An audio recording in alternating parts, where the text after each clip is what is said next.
Boa noite, Sócrates, beleza? Boa noite, Gabriel. Hoje a gente tem mais uma convidada especial, que é a doutora Diana Carielli. Vai estar aqui com a Que gente essa noite, beleza, batendo hein? um papo. Ah, com Pois é, certeza. Vamos chamar logo ela para vamos chamar participar do ela. papo? Então, vou colocar aqui na tela, vamos convidar a doutora Diane Carielli, que vai falar com a gente hoje.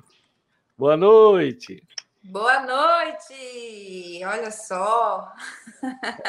Boa Só noite, assim pra Di, gente se como vai? encontrar, né? Pois é. Só assim, eu acho que a última vez que a gente se encontrou deve ter uns 2 anos já, que foi num evento em algum hotel desses aqui de Salvador. Alguns eventos da biomedicina.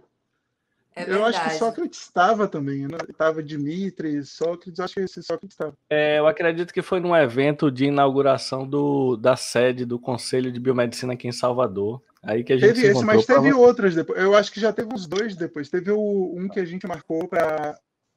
Teve alguma coisa do encontro de biomedicina, que foi no mesmo prédio, acho que foi isso, e teve alguma coisa de algum congresso mesmo, eu acho. A gente organizava com Diane o Encontro dos Biomédicos, né, Diane? A gente fez umas 2 edições, que era uma festa que a gente organizava para comemorar o Dia do Biomédico. Verdade. É uma trabalheira, né? Mas era bom. Era legal. Alguém tem que fazer, né? É justo. Di, eu estava comentando antes, muita gente confunde seu nome entre Diana e Diane, porque é isso que eu falei, você deu uma palestra para a gente, e aí todos os documentos que eu fui recebendo seu, que tinha que ter minha assinatura, tinham escrito Diane, e aí eu fiquei com isso na cabeça e acabei falando nos bastidores. Pois é Diana. E o Na pessoal língua costuma errar? inglesa é a princesa Diana, como dizem meus pacientes. Aí, tá vendo?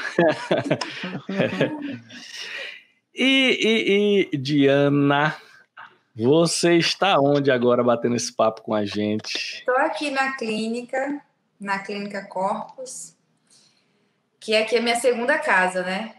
Se eu não estou em casa, estou aqui. Então, aqui foi o melhor lugar. Em Salvador, né? A clínica fica em Salvador. Inclusive pertinho, né? De todo mundo aqui, perto do conselho. É bem localizada. Eu não conheço sua clínica, Di. Eu vou marcar para ir. Pois é, tem que vir aqui tomar um café, um vinho, um champanhe. Fazer um procedimento estético. Fazer o que eu tô precisando. A quarentena me quebrou aí. Então, mas tá jovem ainda. Tá jovem, tá de boa. Então, hoje a gente vai ter uma aula de empreendedorismo, não é isso, Gabriel? Aqui no nosso bate-papo, a gente vai pegar essas dicas aí com Diana, que, como você falou, que está numa clínica. Então, você é funcionária da clínica ou você é proprietária da clínica? Eu sou proprietária, sou funcionária, sou a que limpa, sou a que realiza, sou da operação, eu sou da criatividade, da criação, de tudo, né? Quem é empresário tem que ser de tudo, tem que ser multifacetado e multiuso, né? Tem que passar a mão em tudo. Mas eu sou a responsável técnico e sou também a fundadora, né? A que criou, a que desenvolveu esse projeto Corpus, que tem feito um excelente trabalho aqui em Salvador. Eu acho que a gente tem mostrado que a estética não é tão banal e tão medíocre como muitos profissionais fazem por aí, né? Não só biomédicos que trabalham nessa área, tem outras classes também. Mas eu costumo dizer que existem muitos picaretas na estética. E a gente já evoluiu para isso. A gente já evoluiu. Hoje não é só estética. Era como a saúde mental antigamente, não valia nada, né? O que é depressão? Não sei. Besteira. Então, a gente evoluiu muito nesse aspecto. E hoje a gente nem fala mais estética. A gente fala saúde estética. Que interfere numa série de coisas aí que são super pertinentes. Eu sabe que eu me lembro quando você fundou a clínica, já tem 3 anos, mais ou menos, eu me lembro 3 que você... anos. 3 anos eu me lembro. Eu me lembro na época. Precisa de uma coragem Passa muito rápido. grande. Olha, vocês não têm noção. Esse dia eu estava conversando com um amigo, eu falei assim, meu Deus, eu sou louca. Eu acho que coragem e loucura, né? Mais ou Eu sou menos. muito Uma mistura de cada louca. coisa. Meu Deus, como é que abre uma clínica? Porque eu não fiz administração. Eu não sei nada, eu não sabia, né? Que agora, como diz o povo do interior, naturalmente, eu já aprendi. Mas eu não sabia nada. Eu não vim de família que tem uma herança de empresas, que sabe mexer. Não, foi tudo intuitivo. E você começar uma empresa sem nenhum capital, sabe?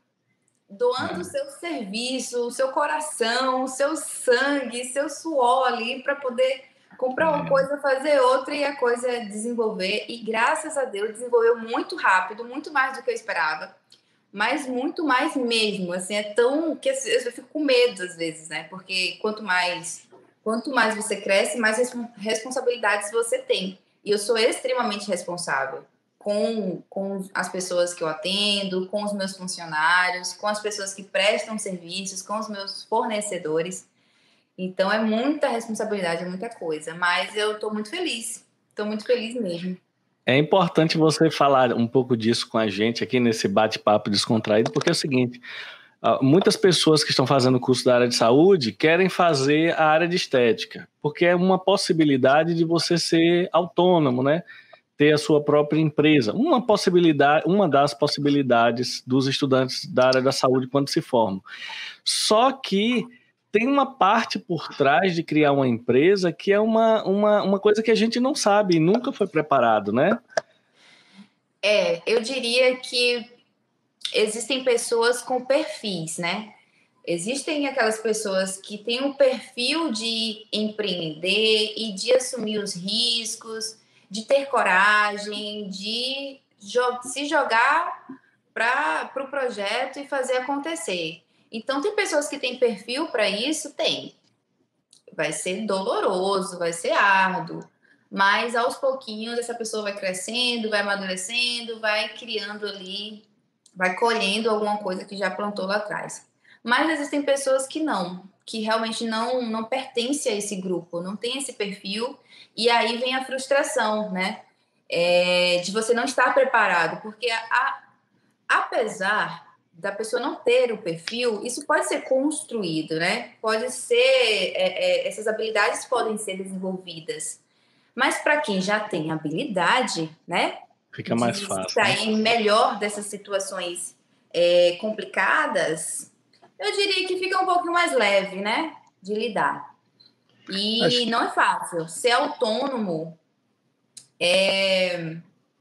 eu nem sei. É uma sensação que, assim, é muita insegurança o tempo todo, né? É muita insegurança o tempo todo e você tem que saber lidar muito bem com isso, porque senão você pira o cabeção. Eu imagino que...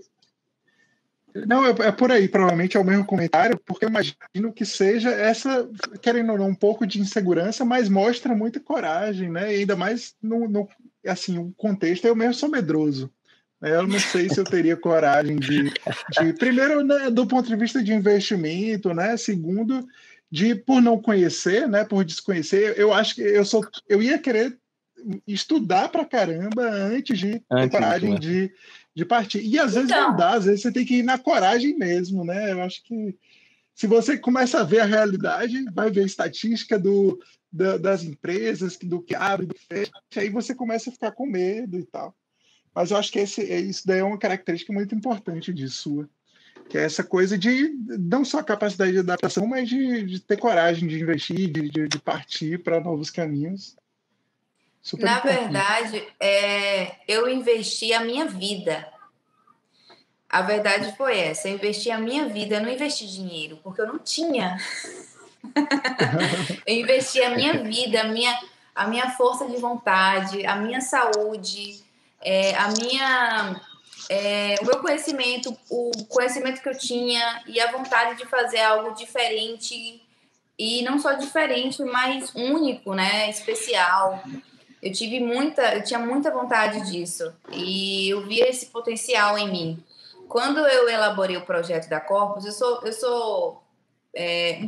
eu gosto de fazer alguns projetos, né? Porque eu fui criada nesse meio de projetar, né? Minha mãe pedagoga, enfim. Então, eu já tenho um mecanismo de fazer projetos e eu me dou muito bem com isso. E eu comecei a projetar a clínica. Eu fiz o projeto da clínica em uma semana, de cabo a rabo, coisas que eu nunca vi na vida. Eu estudei. Mas isso você, tipo, arquiteto, essas coisas, ou você fazendo tudo mesmo? Bom, eu comecei primeiro pensando como eu queria ver a clínica. Se eu fosse um cliente, o que eu queria ver? O que eu gostaria de ter de uma clínica, né? É resultado, é um bom atendimento, é um ambiente agradável. Tudo isso partiu de dentro de mim, né? Do meu coração. É tanto que hoje a clínica ela tem a minha cara. Todos os meus amigos que me conhecem, que chegam hoje no meu consultório, falam assim: você está aqui, porque isso aqui é sua cara, né? E eu mesma que decorei várias coisas sozinha, assim, sabe? Eu gosto de mexer com essas coisas. Eu desenhei algumas coisas também na arquitetura. E isso demonstra muito o meu carinho, né? Pelo que eu faço e pelo que eu desenvolvo aí, por aí. Mas quando eu comecei, o meu foco era assim, vamos entender o que é uma organização, uma instituição, né, privada. Aí eu fui estudar o que era. Aí eu fiz um projeto de 50 laudas para realizar a abertura da clínica. Aí eu fiz todo o projeto com cronograma, aquelas coisas que a gente aprende mesmo na metodologia lá na faculdade. Que era algo que eu já tinha uma intimidade, porque eu já fazia isso antes com minha mãe, antes mesmo de estar na faculdade.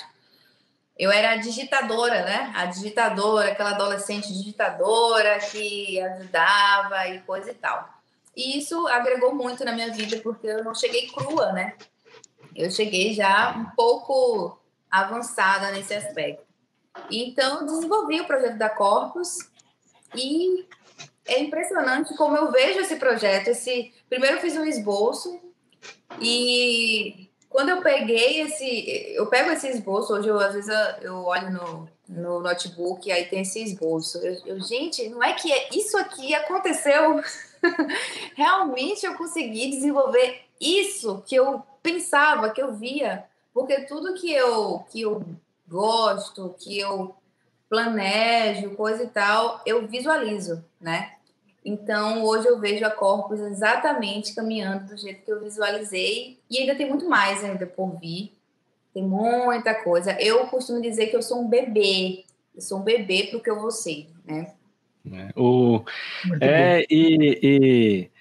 Isso que você falou é muito interessante. Às vezes a pessoa cria uma empresa fazendo parte da sua vida. Aí, como a dedicação não é integral, às vezes a empresa não dá certo, por vários motivos. E cada um tem o seu momento de vida. Quanto mais jovem a pessoa menos ela tem a perder, porque ela já não tem nada mesmo. Então fica mais fácil. Justamente. Não, essa frase não é nem minha. Essa frase é do Flávio Augusto, que foi dono da Wizard, que agora é dono de um clube de futebol lá em Miami, né? Numa das palestras ele fala muito isso. O momento de você arriscar é quando você é jovem, porque jovem você não tem muito a perder, né?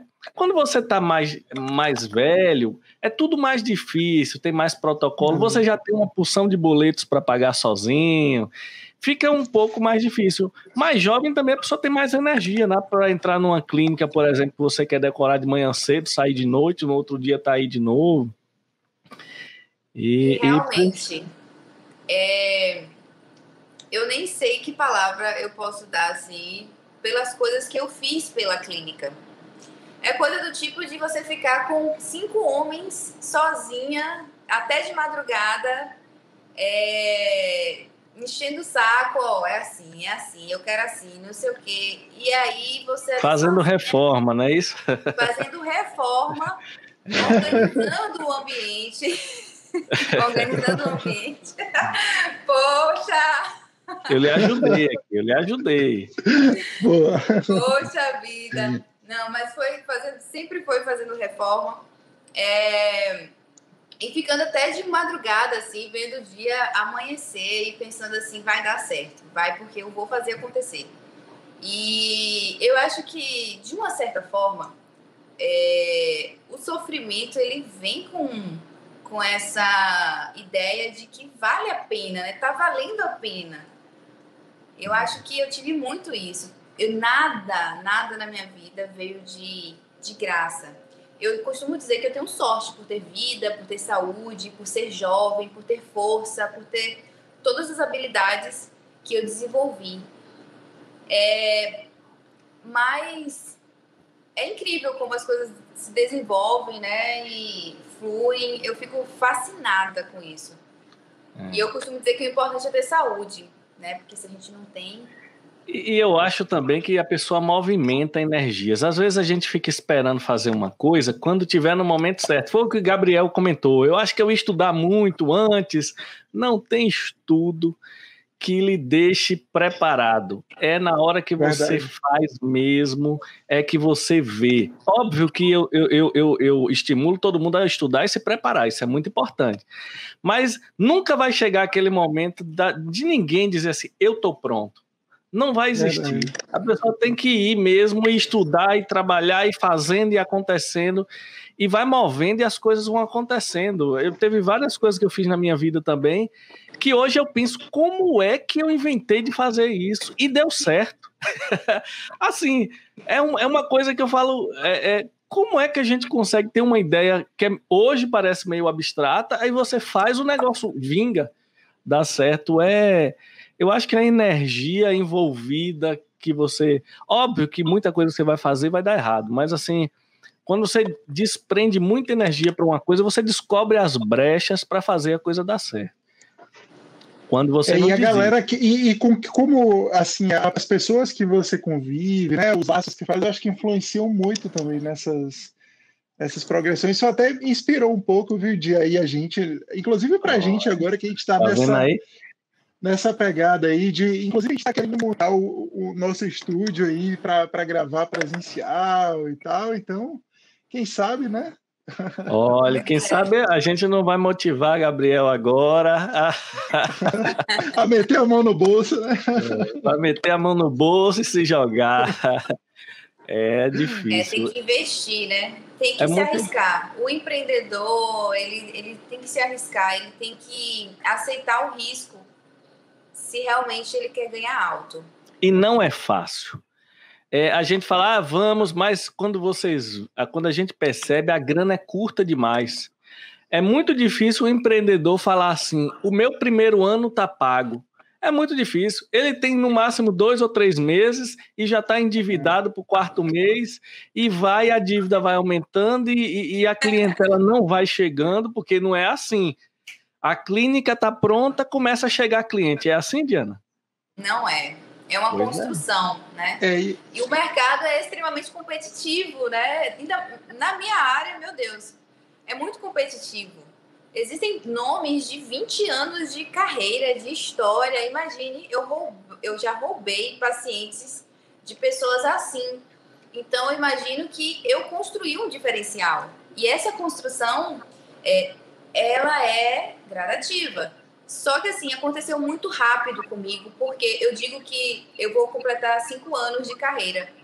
Só que, assim, são 5 anos comprimidos, porque é da hora que eu acordo até a hora que eu vou dormir, eu me dou 100% para tudo que eu faço. Eu não faço compromisso errado, né? Eu faço compromisso para cumprir, né?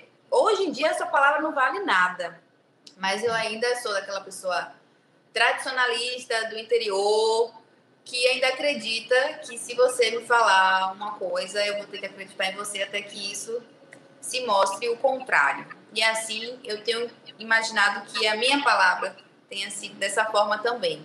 E eu faço jus. né? Eu acho que hoje tudo é contrato, termo, porque as pessoas já não cumprem, né, mais a sua palavra. É isso que eu queria dizer, porque, assim, tirando a parte mais burocrática, né, de empreender, você lidar com paciente, lidar com pessoas, muitas vezes pode não ser fácil também. Você já teve algum problema com isso? Algum, assim, mais direto? Já tive vários problemas, mas foram problemas pequenos diante do que eu percebo e ouço dos meus colegas. Problemas assim, a gente faz pesquisa de satisfação pós-atendimento, né? No outro dia, minha secretária já manda a pesquisa de satisfação para a gente ter um feedback em relação ao atendimento. E anualmente a gente liga para todos os clientes para saber como foi a última experiência desse paciente na clínica. E eu tive, na verdade, 2 casos. Desse tempo todo, eu tive 2 casos que não foi nem caso da insatisfação do cliente, mas o fato de eu não querer fazer algo que ele gostaria. É isso que eu ia perguntar, porque às vezes lidar com a opinião, né, é muito difícil, imagino. É muito difícil, porque eu costumo dizer que, por exemplo, eu não sou uma dentista, né, que faz harmonização, que trabalha ali para poder deixar os textos bonitos e coisa e tal, harmônico. Eu faço isso, ok. Eu tenho técnica para fazer isso. Isso é o mínimo que eu posso fazer. Só que o que eu faço com o meu paciente é muito mais. Existe um valor. E não é o preço, é o valor que eu agrego na vida dessa pessoa. Eu acho que o mais importante e o que vem me dado muito retorno é em relação à transformação que eu causo na vida dessa pessoa. É transformação mesmo. É você ver a pessoa entrando de uma forma dentro da clínica e no próximo dia que ela vir, ela já vem já toda arrumada, já vem... Autoestima, né? Uma coisa que... Outra coisa, a autoestima está envolvida em tudo, está envolvida nos relacionamentos, conjugais, relacionamentos de trabalho, filho, enfim, em tudo. A autoestima te deixa seguro, certo? Então, é isso que eu entrego. Não é só um procedimento estético, até porque eu passo uma série de indicações para esse paciente, às vezes não tem condições de fazer, mas a minha sementinha foi jogada ali. É tanto que eu sempre converso com a minha secretária que a gente tem, assim, um nível de conversão muito grande. O paciente que faz um agendamento comigo, é muito raro ele não fazer o procedimento. Às vezes ele não faz, digamos assim, 10% não faz, porque ele não tem um recurso suficiente para fazer. E ele sabe que é caro tudo que eu já passei ali para ele. E se ele fizer a metade, eu já deixei bem claro que não o procedimento comprado pela metade, resultado entregue pela metade. Eu sou muito clara em relação a isso. E eu ouço todos os dias, você é muito honesta com o que você faz. Você não promete nada. Você não me promete nada. Você não quer que eu faça coisas que eu não quero, né? Você sempre ouve a minha opinião. E pra mim, assim, é o feeling do negócio, sabe? Eu tenho uma coisa muito espirituosa, que aí eu acho que seria uma pauta bem longa pra gente conversar. Muita espiritualidade, meu filho. Aqui a gente pode entrar nisso também, né? Eu não sei se Sócrates é religioso ou tem algum tipo de... Não, eu gosto de aprender, né? Quando eu converso com pessoas, eu quero ouvir o que as pessoas têm a dizer, porque eu acredito muito na conversa, sabe, Gabriel? Acredito muito na conversa. A gente aprende muito, né, na conversa. E tipo assim, eu não sou adepto daquele negócio da minha opinião, ela é fixa e não muda. A minha opinião, ela muda, depende, ou ela se molda, ou ela se adequa, ou pelo menos ela amolece. Eu acredito muito na conversa. Eu acho que pessoas com vidas diferentes, elas precisam conversar para todo mundo aprender, né? Eu acho que foi um pouco daquilo que a gente conversou no nosso podcast com o Cleiton, que estava lá quando ele disse que foi trabalhar lá nos Estados Unidos, na Califórnia, né? Que ele foi num ambiente totalmente diferente e ele conheceu pessoas maravilhosas. E eu acredito muito na conversa, mesmo. Assim, religião e espiritualidade também é uma coisa que eu gosto muito de ouvir as pessoas falar, mesmo que eu não acredite no que elas vão dizer, mas eu sou curioso, vamos dizer que eu tenho interesse pela história por trás. Acho que a gente é bem parecido nesse sentido. Então somos 3. Eu gosto de ouvir muito. Gosto de ouvir muito. Eu costumo dizer que eu costumo falar isso muito em cursos, né? Que a nossa carreira ela é como uma bagagem, né? A gente chega com uma mala vazia e todos os dias a gente consegue colocar alguma coisa dentro dessa mala. E quando a gente chega nesse evento, nesse encontro, nessa viagem, a gente vai ter ali uma mala repleta de coisinhas, essa mala cheia de coisas, que vai ser diferente da de Sócrates, né, do Gabriel. E aí a gente vai trocando ali as figurinhas e fica todo mundo em casa. É bem interessante, assim, esse ponto de vista, porque a gente aprende muito quando a gente se abre, né, para alguém. Como eu estou partilhando aqui um pouco da minha experiência com vocês e com todo mundo que vai assistir esse vídeo, a gente ganha muito, né? A experiência é excepcional. Para vocês entenderem como eu acredito tanto nisso, que a minha mãe está fazendo agora um curso de gastronomia. Aí eu falei com ela, você tem que viajar o mundo. Porque não é igual você estar numa universidade fazendo gastronomia, é totalmente diferente você viajar para a Itália e comer um fettuccine, né, com um molho ali, que é feito ali no fundo da casa, é totalmente diferente.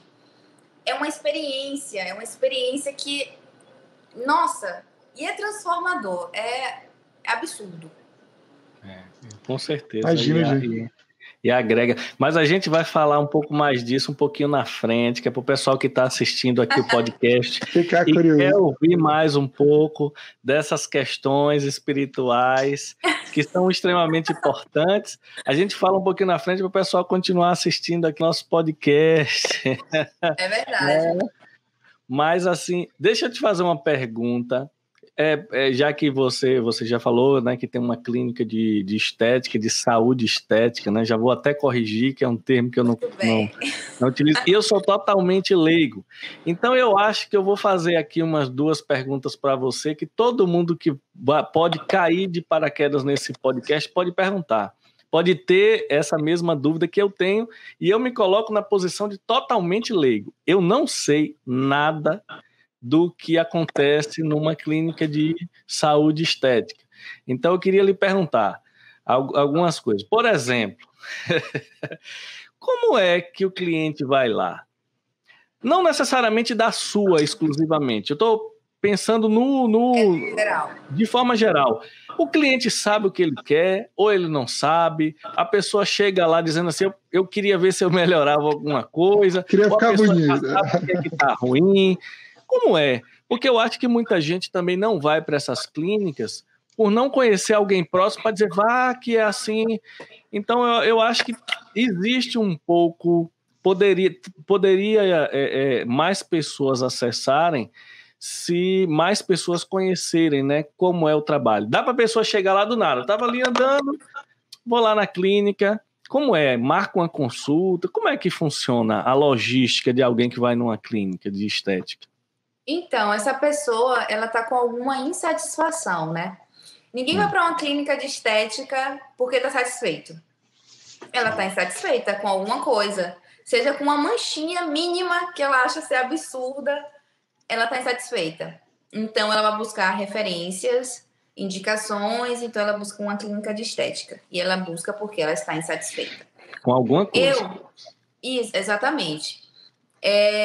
Eu, particularmente, existe um ramo, né, dentro da estética que...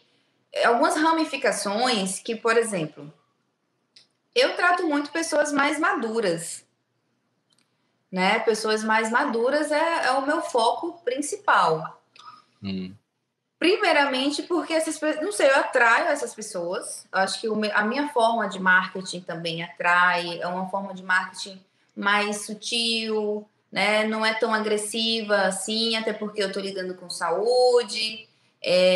Eu não gosto de garantir nada e muitas pessoas gostam de querer garantia e organismo não se tem como dar garantia, né? Então, eu trabalho de uma forma muito mais lúdica, muito mais explicativa, e isso atrai pessoas com um potencial diferente.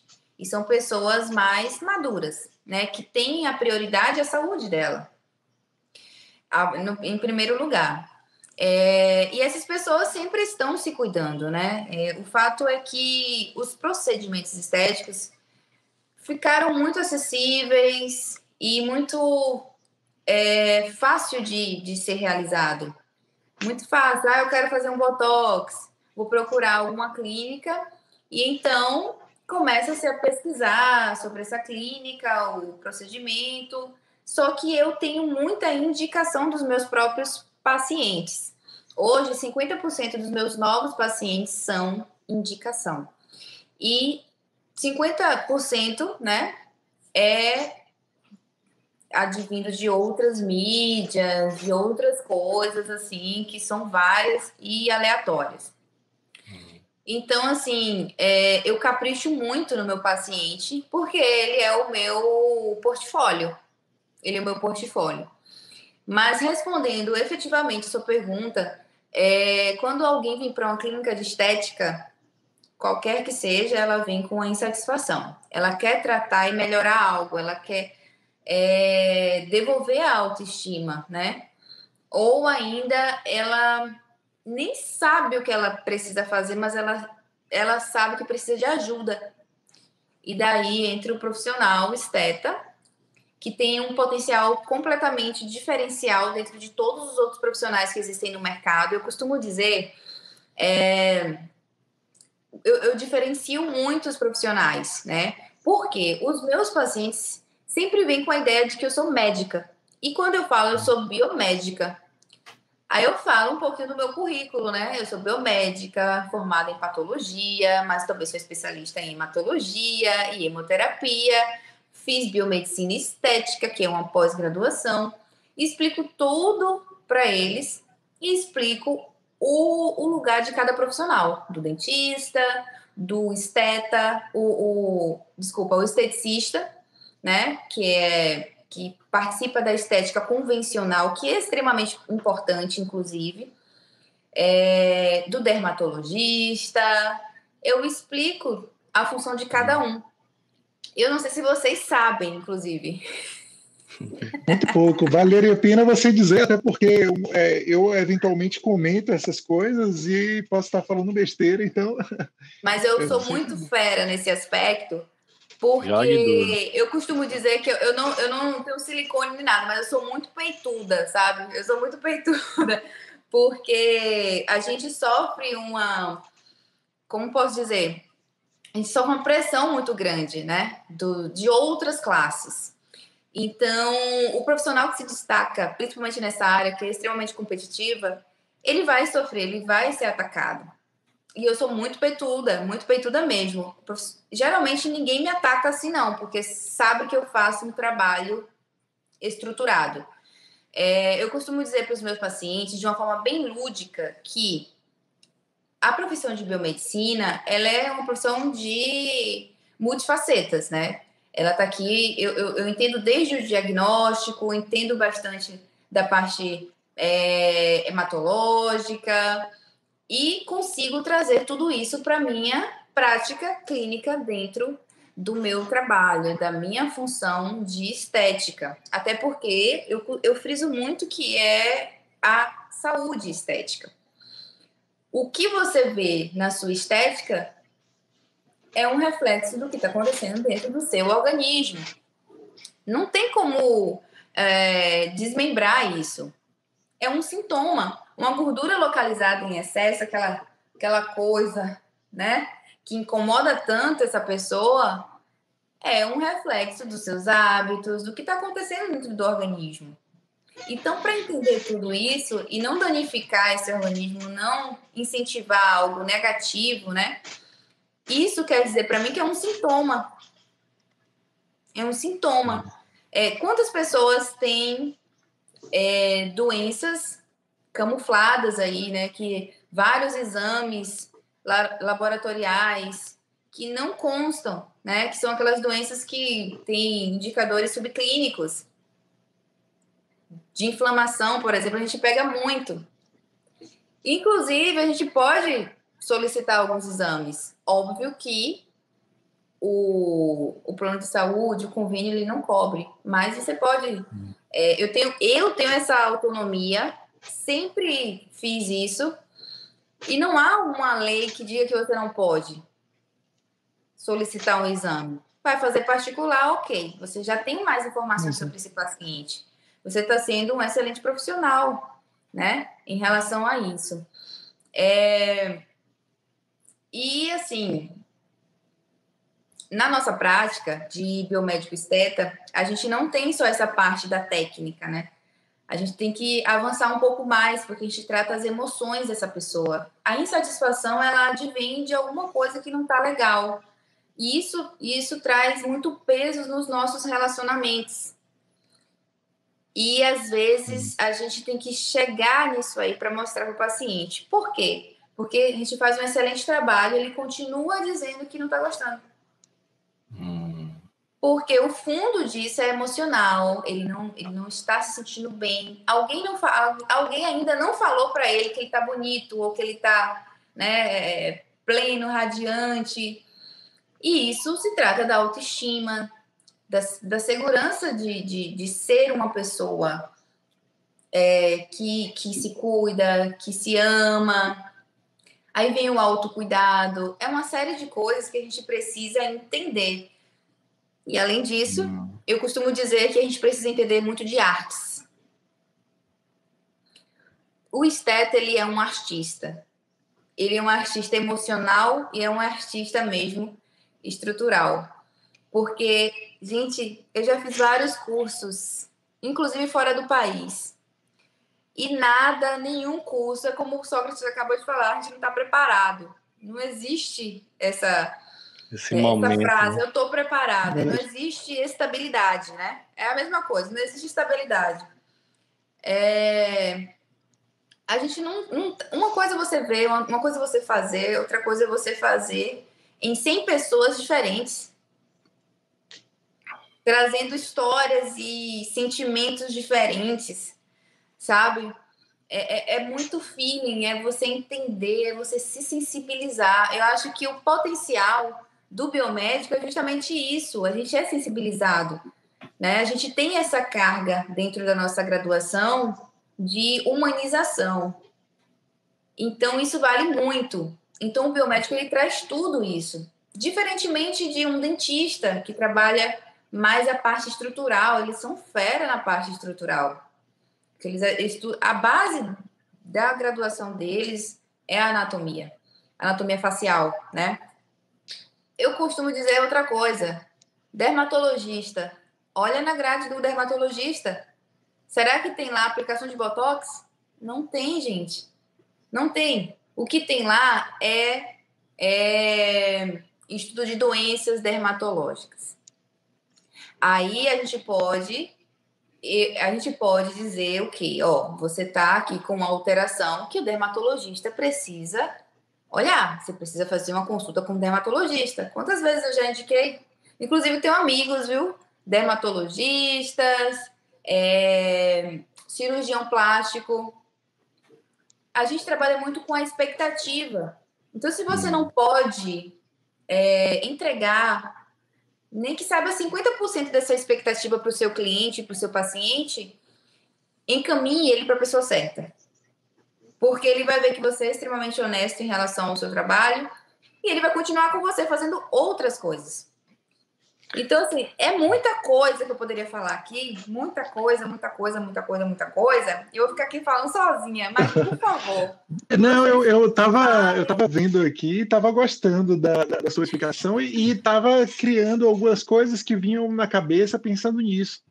E aí, uma das últimas coisas que você falou, e aí era mais uma curiosidade minha, você falou, por exemplo, do cirurgião plástico. Tem coisa que você vê a pessoa fazer com um cirurgião plástico que você fala, não, tem algum procedimento que faria o mesmo efeito?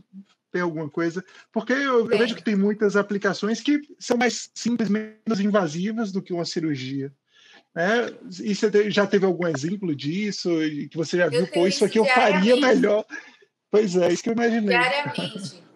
O que acontece? Como eu falei que existe esse foco, né, dentro da minha carreira de tratar pessoas mais maduras, essas pessoas elas têm muitas disfunções por conta do envelhecimento, que é natural, certo? Muita pitose, que são quedas, depressões, flacidez, uma série de coisas que acabam incomodando bastante. E elas, quando eu faço o orçamento, elas falam assim, é melhor fazer uma cirurgia. Aí eu falo assim, ó, a cirurgia, ela vai tirar o excesso de pele, ela não vai devolver o volume, ela não vai tratar a flacidez da sua pele, ela não vai tratar a sua mancha, né? E ela se convence que é melhor não fazer a cirurgia. E outra coisa, a gente trabalha com procedimentos estéticos que são fantásticos. Gente, a gente faz um procedimento que te dá o resultado de 90% imediato. Sem complicações, óbvio. Você tem que saber... Às vezes a recuperação é melhor, né? Inclusive mais rápida. Não, né? Muitas vezes. Recuperação, sem precisar se ausentar das suas atividades laborais. É fantástico isso. Porque imagine você fazer uma cirurgia de lifting facial, por exemplo. É uma cirurgia que os cirurgiões consideram uma das piores cirurgias. Porque a pele tem que colar, certo? E é uma região muito móvel, né? Muito móvel, o risco de abrir a cicatriz é muito grande. É muito edema, porque tem muitos linfonodos nessa região. É muita complicação, a pessoa tem que se ausentar do seu trabalho, tem que ficar meses e meses sem ver o sol, né? São até 6 meses sem poder se expor ao sol na praia ou piscina. Então, quando você faz um procedimento que traz uma melhora de 50%, 60%, 70%, às vezes até de 100% para esse paciente, um procedimento que nem roxo vai ficar, é um avanço fantástico. É um potencial incrível. Apesar que muitos profissionais acabam levando isso para outra vertente. Mas aqui a gente não tá para falar desses besterols que as pessoas estão fazendo por aí, porque não é referência para mim. Eu gosto de falar de coisa boa. Não, é engraçado que eu vi você falando aí do procedimento, né? Do trato com o cliente, né? Com o paciente dentro do consultório. E eu fiquei imaginando aqui, no seu caso específico, porque uma coisa é você ser uma empresária. Aí quando você junta ser empresária com ser uma profissional que atende o paciente, que mistura com isso, então, quando faz tudo isso, deve ser uma ansiedade. O que eu ia comentar antes é o seguinte, quando você é empresário, o mês acaba mais rápido. Quem está achando a vida meio monótona, vira empresário para você ver se o mês não acaba. 30 dias, já acabou o mês. E aqui mesmo no Brasil, aqui na Bahia, por exemplo, toda hora tem um feriado, não sei o quê, e não sei o quê. E isso para o empresário é terrível, porque o mês vira um mês de 15 dias. Imagine, no final do mês ele tem que pagar os funcionários, tem que pagar as contas.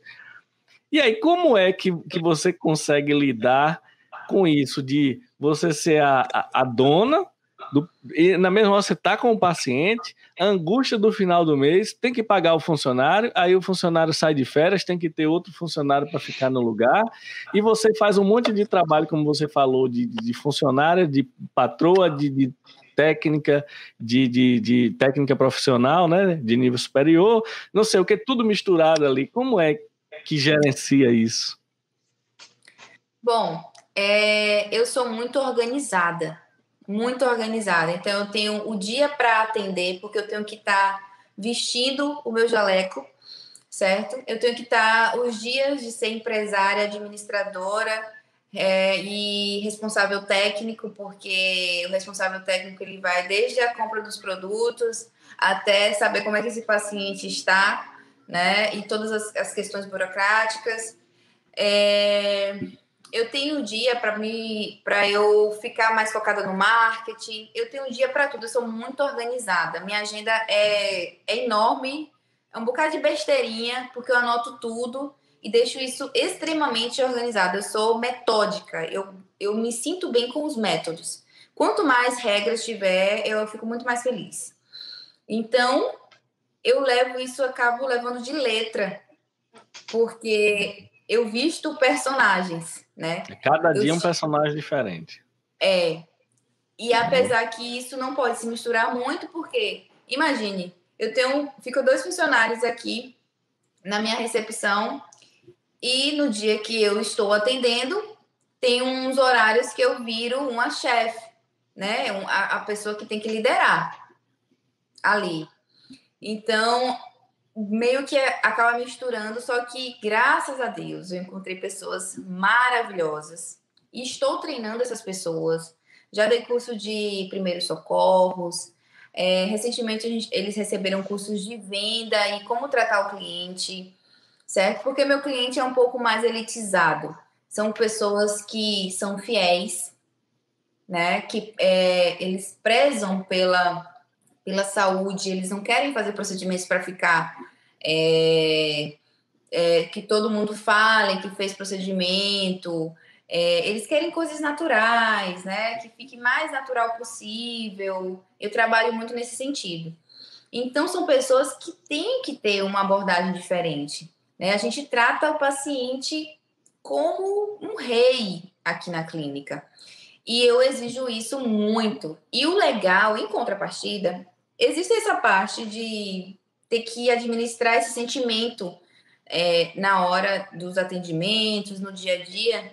Mas o legal é que eu consigo acompanhar que o meu funcionário esteja atendendo o meu cliente da forma como eu gostaria.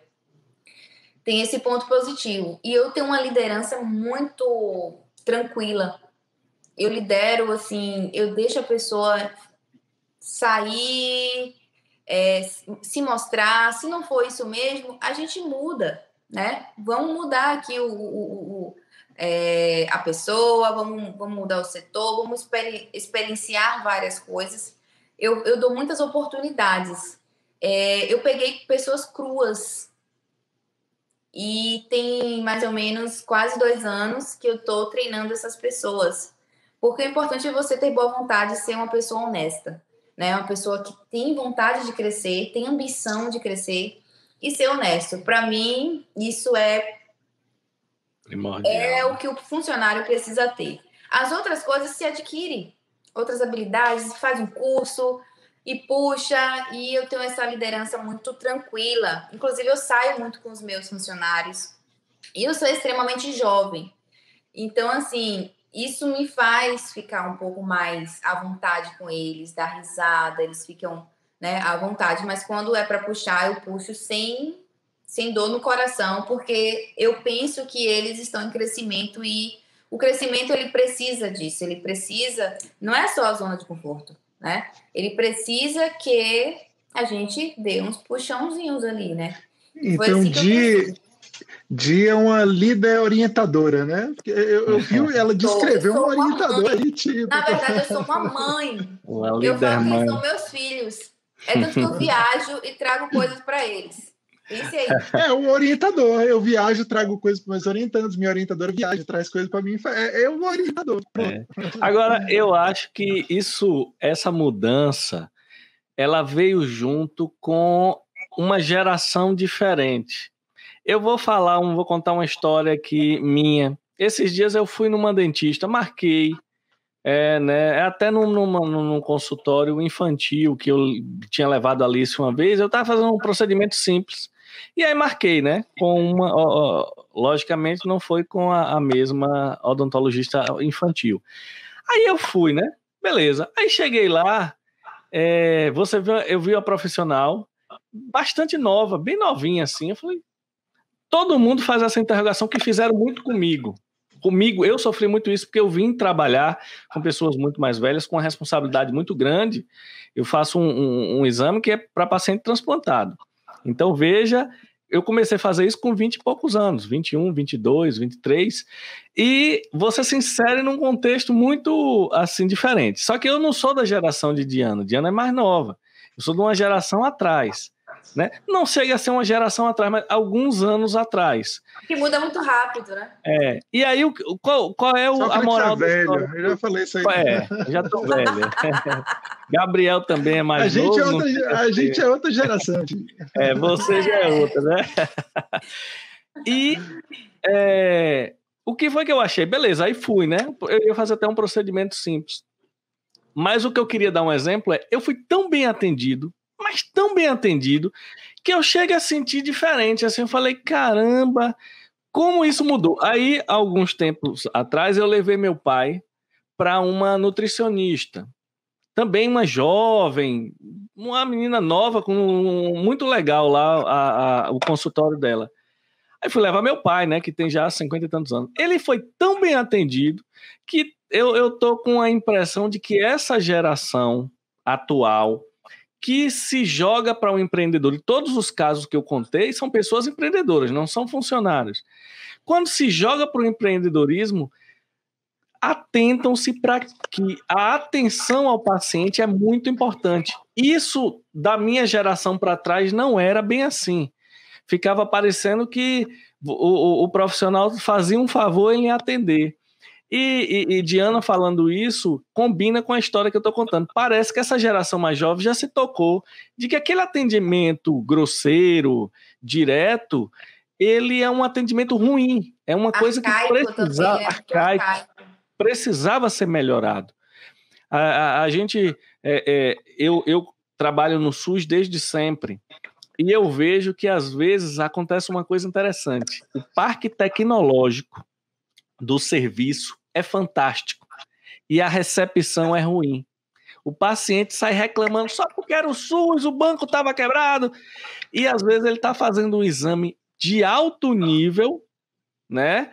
Só que a recepção a ele foi ruim e ele sai com a impressão de que, porque era pelo SUS, foi ruim, não sei o quê.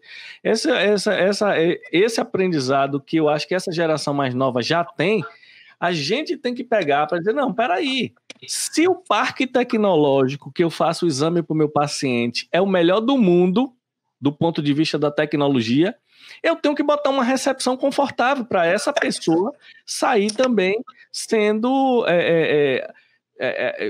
ter sentido muito bem no serviço que ele foi receber. E eu acho que isso em qualquer contexto, né? Qualquer contexto, além de você vai no restaurante, você vai comprar alguma coisa, eu acho que esse é o principal ponto de atração da pessoa. Às vezes a comida está ruim de um restaurante, mas se às vezes é tão bem atendido, exatamente. E o local é legal, que você deixa passar, né? Às vezes, se você não é atendido, até a comida fica pior.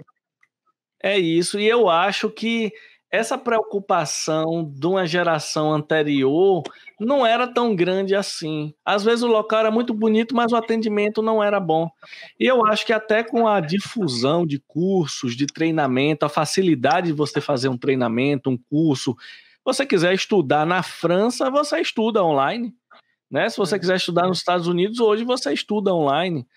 Eu acho que isso facilitou essa convergência de informação, e com relação ao cuidado, é uma coisa muito importante. Você ganha um cliente e você ganha um marqueteiro, né? Verdade, porque ele saiu dali, a primeira coisa que ele vai falar é isso, fui bem atendido, vá nessa pessoa, vá... Então é muito legal. Então... Eu tenho uma história para contar, não vou trazer grandes referências porque eu nem lembro. Eu ouvi num podcast que eu ouço de manhã, uma história de um empreendedor, acho que na verdade foi uma empresa de viagens aéreas, né? Eles, no Natal, eu acho que foi no Canadá, na verdade, No Natal, eles fizeram um formulário perguntando que essas pessoas que estavam ali viajando, né, ali no aeroporto, gostariam de ganhar. E aí, quando essa pessoa chegava no seu destino, tava lá o que eu queria uma televisão, aí chegava lá para a pessoa. E assim, esse tipo de campanha ganhou vários prêmios assim e virou referência. E o tanto que eles venderam depois disso, né? Por conta da preocupação de ouvir e entender o que satisfaz realmente o cliente. Que não é só uma frase. A nossa satisfação é a sua satisfação, né? Que não seja só isso, mas que seja uma experiência satisfatória. Pois é, com certeza. E quando você está extremamente estressada, cansada, e aí como é que faz? Então, eu amo muito o que eu faço, porque eu acho que é um dom de realmente trazer e transformar, né? Trazer coisas para a vida, trazer coisas legais para as vidas dos meus clientes e transformar, né? Trazer um pouquinho de mim para eles. É o que eu faço. Então, quando eu estou extremamente nervosa, já aconteceu, inclusive, eu conversando com o fornecedor e ele dizendo que não faturou e eu precisando muito suprir uma necessidade de um cliente que ia viajar e coisa e tal. E eu, puta da vida, pode falar isso, né? Pode. Pode, não tem censura nenhuma aqui, não. E assim, ótimo. Aí eu tava assim, muito nervosa, eu respiro muito fundo, porque eu faço vários tipos de meditações e coisa e tal. Aí eu respirei fundo, e aí nesse dia eu ia atender uma cliente que simplesmente ela falou assim: eu vou fazer esse procedimento, eu tô tão nervosa que a última vez que eu senti isso foi quando eu me formei. Ela é enfermeira. Então, imagine a responsabilidade que eu tenho, né? E a expectativa que essa pessoa está esperando de mim. Então, na hora, quando eu olho para o meu paciente, eu esqueço, pode estar caindo a casa. Eu esqueço completamente do que está acontecendo e vou olhar dentro e no fundo dos olhos dessa pessoa e vou escutar e vou dar o meu melhor. Eu posso até, eu fico às vezes o dia todo sem comer. Acontece, isso E nem não é percebe, corriqueiro. né? Isso não é corriqueiro. Eu fico extremamente nervosa quando eu fico sem comer e sem dormir. Tem dia que acontece que eu pego, emendo tudo, aí tem que atender um cliente. Às vezes o procedimento demora um pouco mais, ele decide fazer uma coisa ali que não estava prevista, e aí você emenda e o paciente já chegou, e aí você toma só um café para poder aguentar, e você tá ali, minha gastrite nervosa, atacada, e você tá ali, ó, é isso mesmo, você é maravilhosa, vou deixar você melhor ainda, e tô ali plena, sabe? Eu acho que mulher tem muito esse feeling de fazer isso acontecer com mais fluidez, né? Porque a gente é muito mais tolerável a esse tipo de dor, de coisa. Sim. Eu acho que essa resiliência e isso tudo, eu acho que acontece um pouquinho com o professor também, né? Sócrates certamente também vai passar às vezes de estressado. E depois chega na sala de aula, quando você começa a conversar ali, quando começa a falar, parece que esquece, some. E também isso com certeza. No local de trabalho, para a gente que escolhe um trabalho que gosta de fazer, como Diana falou, quando ela está com o paciente na clínica dela, que é a casa dela, né? E quando eu entro na sala de aula, eu também esqueço o estresse, aí eu conto logo uma piada, uma bobagem, e a gente dá risada e vai. Mas eu não perguntei, não foi com paciente, não. Eu quero saber, sem paciente. Quando termina o final do mês, você está super estressado, que aí, de repente, até a gente puxa aquele assunto que deixou para trás, que o pessoal ficou esperando para assistir a live. E aí, quando você está extremamente estressado, eu não estou falando com paciente, sozinha. Com os boletos. O funcionário foi embora, com os boletos na mão, cansado e estressado. E aí, como é que faz? Então, eu sou muito otimista. Então, eu processo tudo o que aconteceu no dia. Eu processo tudo, exatamente tudo que aconteceu no dia. Eu dou uma respirada. Eu fico muito nervosa do ponto de vista que às vezes eu não quero conversar com ninguém porque eu estou ali pensando estrategicamente o que eu preciso fazer para poder suprir aquela demanda do final do mês, seja o que for. Então, eu fico muito concentrada. Eu não sou de perder o chão, eu não sou o tipo de pessoa que chora, que... É muito difícil. Eu choro, assim, vendo um cachorro na rua, mas em tensões eu sou muito forte. Eu sou muito de calma. Vamos... Tem um jeito, Vamos resolver aqui agora. Respira fundo. É tanto que minha irmã, meu pai tem uma filha, né, que é minha irmã, de 6 anos. Aí ela estava aqui na clínica essa semana passada. E é uma energia, Jesus, absurda. E aqui é uma paz, né? Porque eu atendo por horário agendado. Então, vai chegando os pacientes, não tem muvuca. Então, ela, pra lá e pra cá, vem cá, vou te ensinar uma coisa, ó. Respira, joga. E ela ficou assim. Mas ajuda. É sério que ajuda. Então, assim, eu tento ser muito positiva, eu tento buscar as minhas essências. Os meus avós são pessoas extremamente pobres. Pobres que até um tempo atrás não tinha nem um banheiro dentro de casa. Sócrates sabe, acho que um pouco assim. Então, eu sempre penso neles, sabe? Que eu tenho que ser forte para isso. Mas deve ser complicado, né? E eu esqueci de falar, porque eu falei clientes, funcionários, contas, e eu esqueci de falar redes sociais, porque ainda Ainda uma tem demanda isso. mais. Eu tenho uma intimidade muito grande com os meus seguidores. Assim, são pessoas que me acompanham há muito tempo e muitas dessas pessoas se tornaram meus pacientes. É tanto que, assim, a maioria são mulheres, né? São mulheres, incrível, que me admiram. Eu ouço coisas do tipo, se eu fosse mais jovem, eu queria ser igual a você.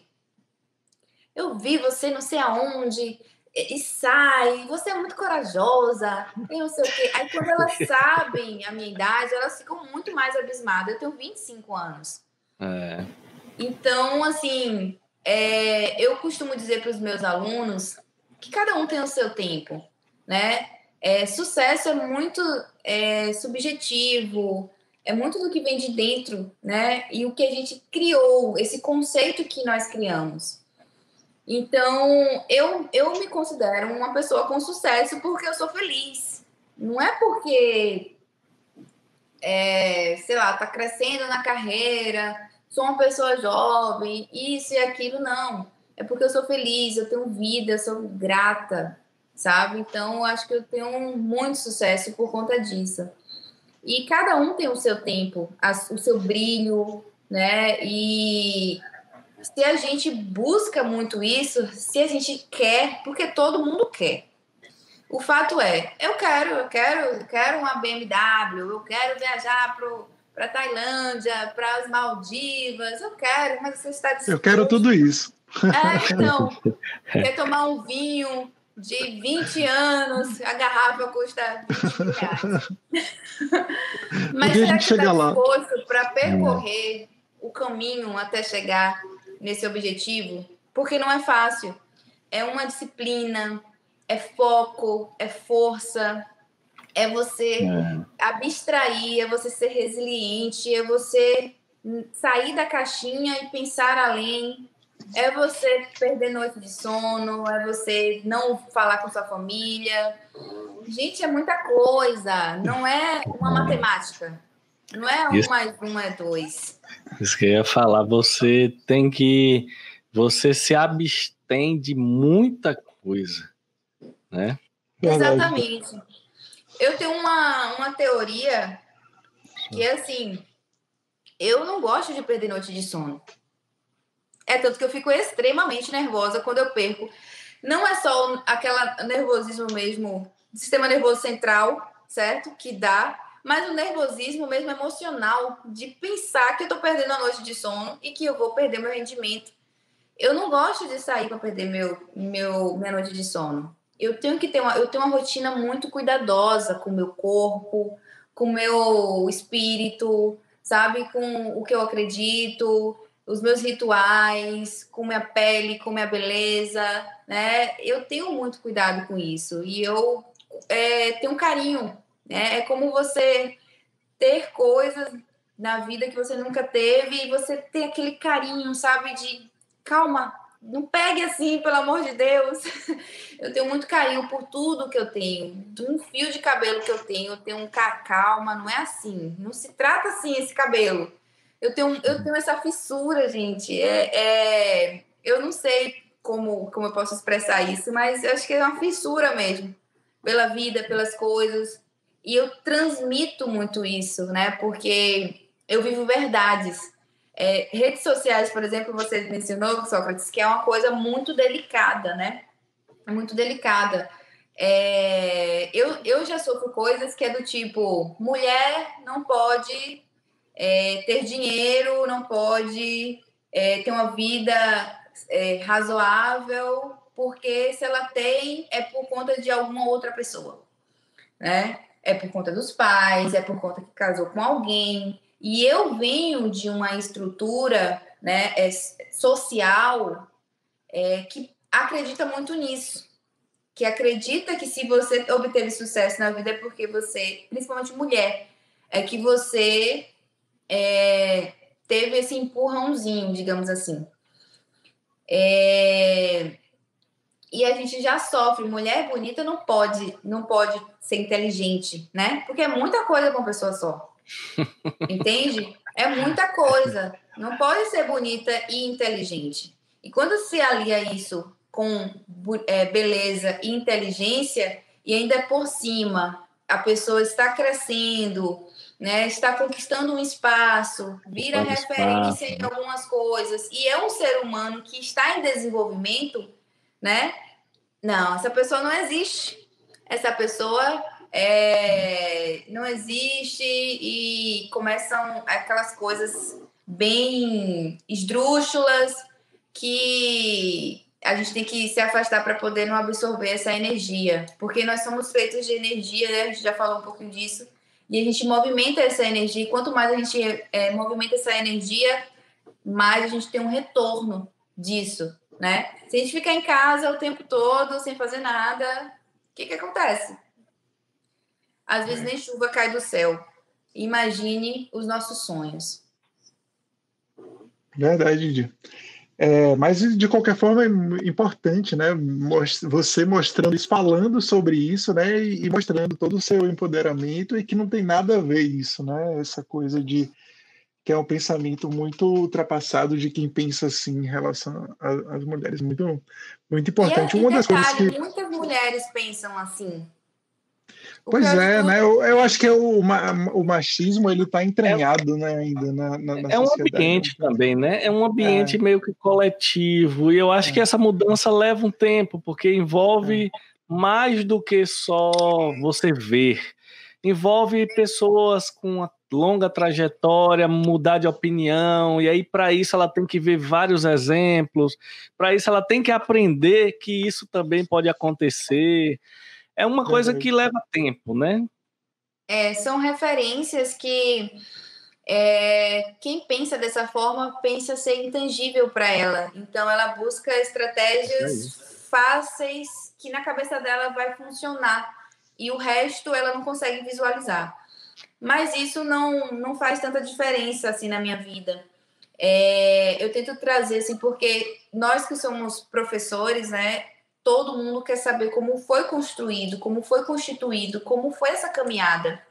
E não tem como, não tem como expressar isso, né? Porque cada um tem uma experiência e cada um tem uma ótica do mundo. Então, o que eu tento falar, assim, é que se você tem um sonho, você tem que saber quais os caminhos, tropeços que você está sujeito dentro dessa caminhada para chegar até lá. E se você está disposto, se você quer assumir tudo isso, né? Eu vejo muitas pessoas voltando, né? E tomando, às vezes, outros caminhos porque não acreditam nelas. Porque tem essa coisa de acreditar que o caminho foi fácil para alguém. A maioria dos empresários que eu admiro, que são meus amigos, que são pessoas que cresceram, que vieram de lá de baixo, são pessoas que sofreram muito e tiveram que crescer, como diz o povo, naturalmente. Naturalmente. Né? E é um exemplo da minha história. Eu falo muito com os meus alunos em relação a esse desenvolvimento, que a gente faz muito parte do autoconhecimento. Se você conhece o seu potencial, você tem que mostrar esse potencial. Se você não conhece, você não vai para canto nenhum, porque você não sabe como conduzir. Né? Todo mundo tem sua luz e sua sombra. E são importantes, né? A gente tem que ter pulso, a gente tem que ter, né? Às vezes tem que mostrar ali que a gente não é besta e coisa e tal. Mas é tudo um equilíbrio. E todo mundo tem a sua luz também. Todo mundo tem a sua luz. E isso é super importante, você identificar a sua luz. Às vezes eu sei que eu não sou muito boa em tais coisas. Ok, mas eu vou indicar uma pessoa que é extremamente boa nisso. Tem que ser humilde nesse aspecto, né? Eu acho que na nossa profissão tem muita pressão em relação a ser, a competência, né? A gente sofre muito com isso. E sabe o legal de tudo? É que os meus pacientes, eles me defendem de unha e carne, sabe? Com unha e dentes, para dizer que eu não sou médica, que eu não sou dentista, que eu sou biomédica e uma das melhores. Sabe? Eu fico tão feliz por eles fazerem isso por mim, sabe? De coração, que, assim, eu acho que é isso que a classe, por exemplo, tem que expressar. São nos seus atos, são nos seus projetos, são nas suas criações, né? Como cada um de vocês fazem, cada um tem uma função, né? Expressando no seu aluno, no seu interlocutor, que agora são seguidores, né? Esse tipo de coisa. Eu sou muito fofa do aspecto de fofura mesmo, de acreditar que as pessoas podem ser melhores, né? Todos os dias a gente pode melhorar em alguma coisa. Eu acredito muito nesse ponto de vista. E como falou um paciente meu, hoje eu sou muito pura nesse aspecto. Não quero mudar. A gente tem que ser resistente, a gente tem que ser, que eu sou às vezes, porque senão você perde. Você vai perder o ringue. Tem que ir lá lutar, garota, ó. Vai lá e realiza. Tem muita coisa que a gente tem que ser aquele carrasco, que a gente tem que assumir. E tem que assumir o risco e as consequências disso. E a gente vai nesse mundo empresarial, que é um mundo extremamente... É muita guerra, é muita briga, muito competitivo, é devastador. A gente tem que... Se a gente finalizar um dia, já é uma vitória, no meu ponto de vista. Então, dia após dia, você levantar uma bandeirinha de vitória, de conquista, é assim, extremamente gratificante.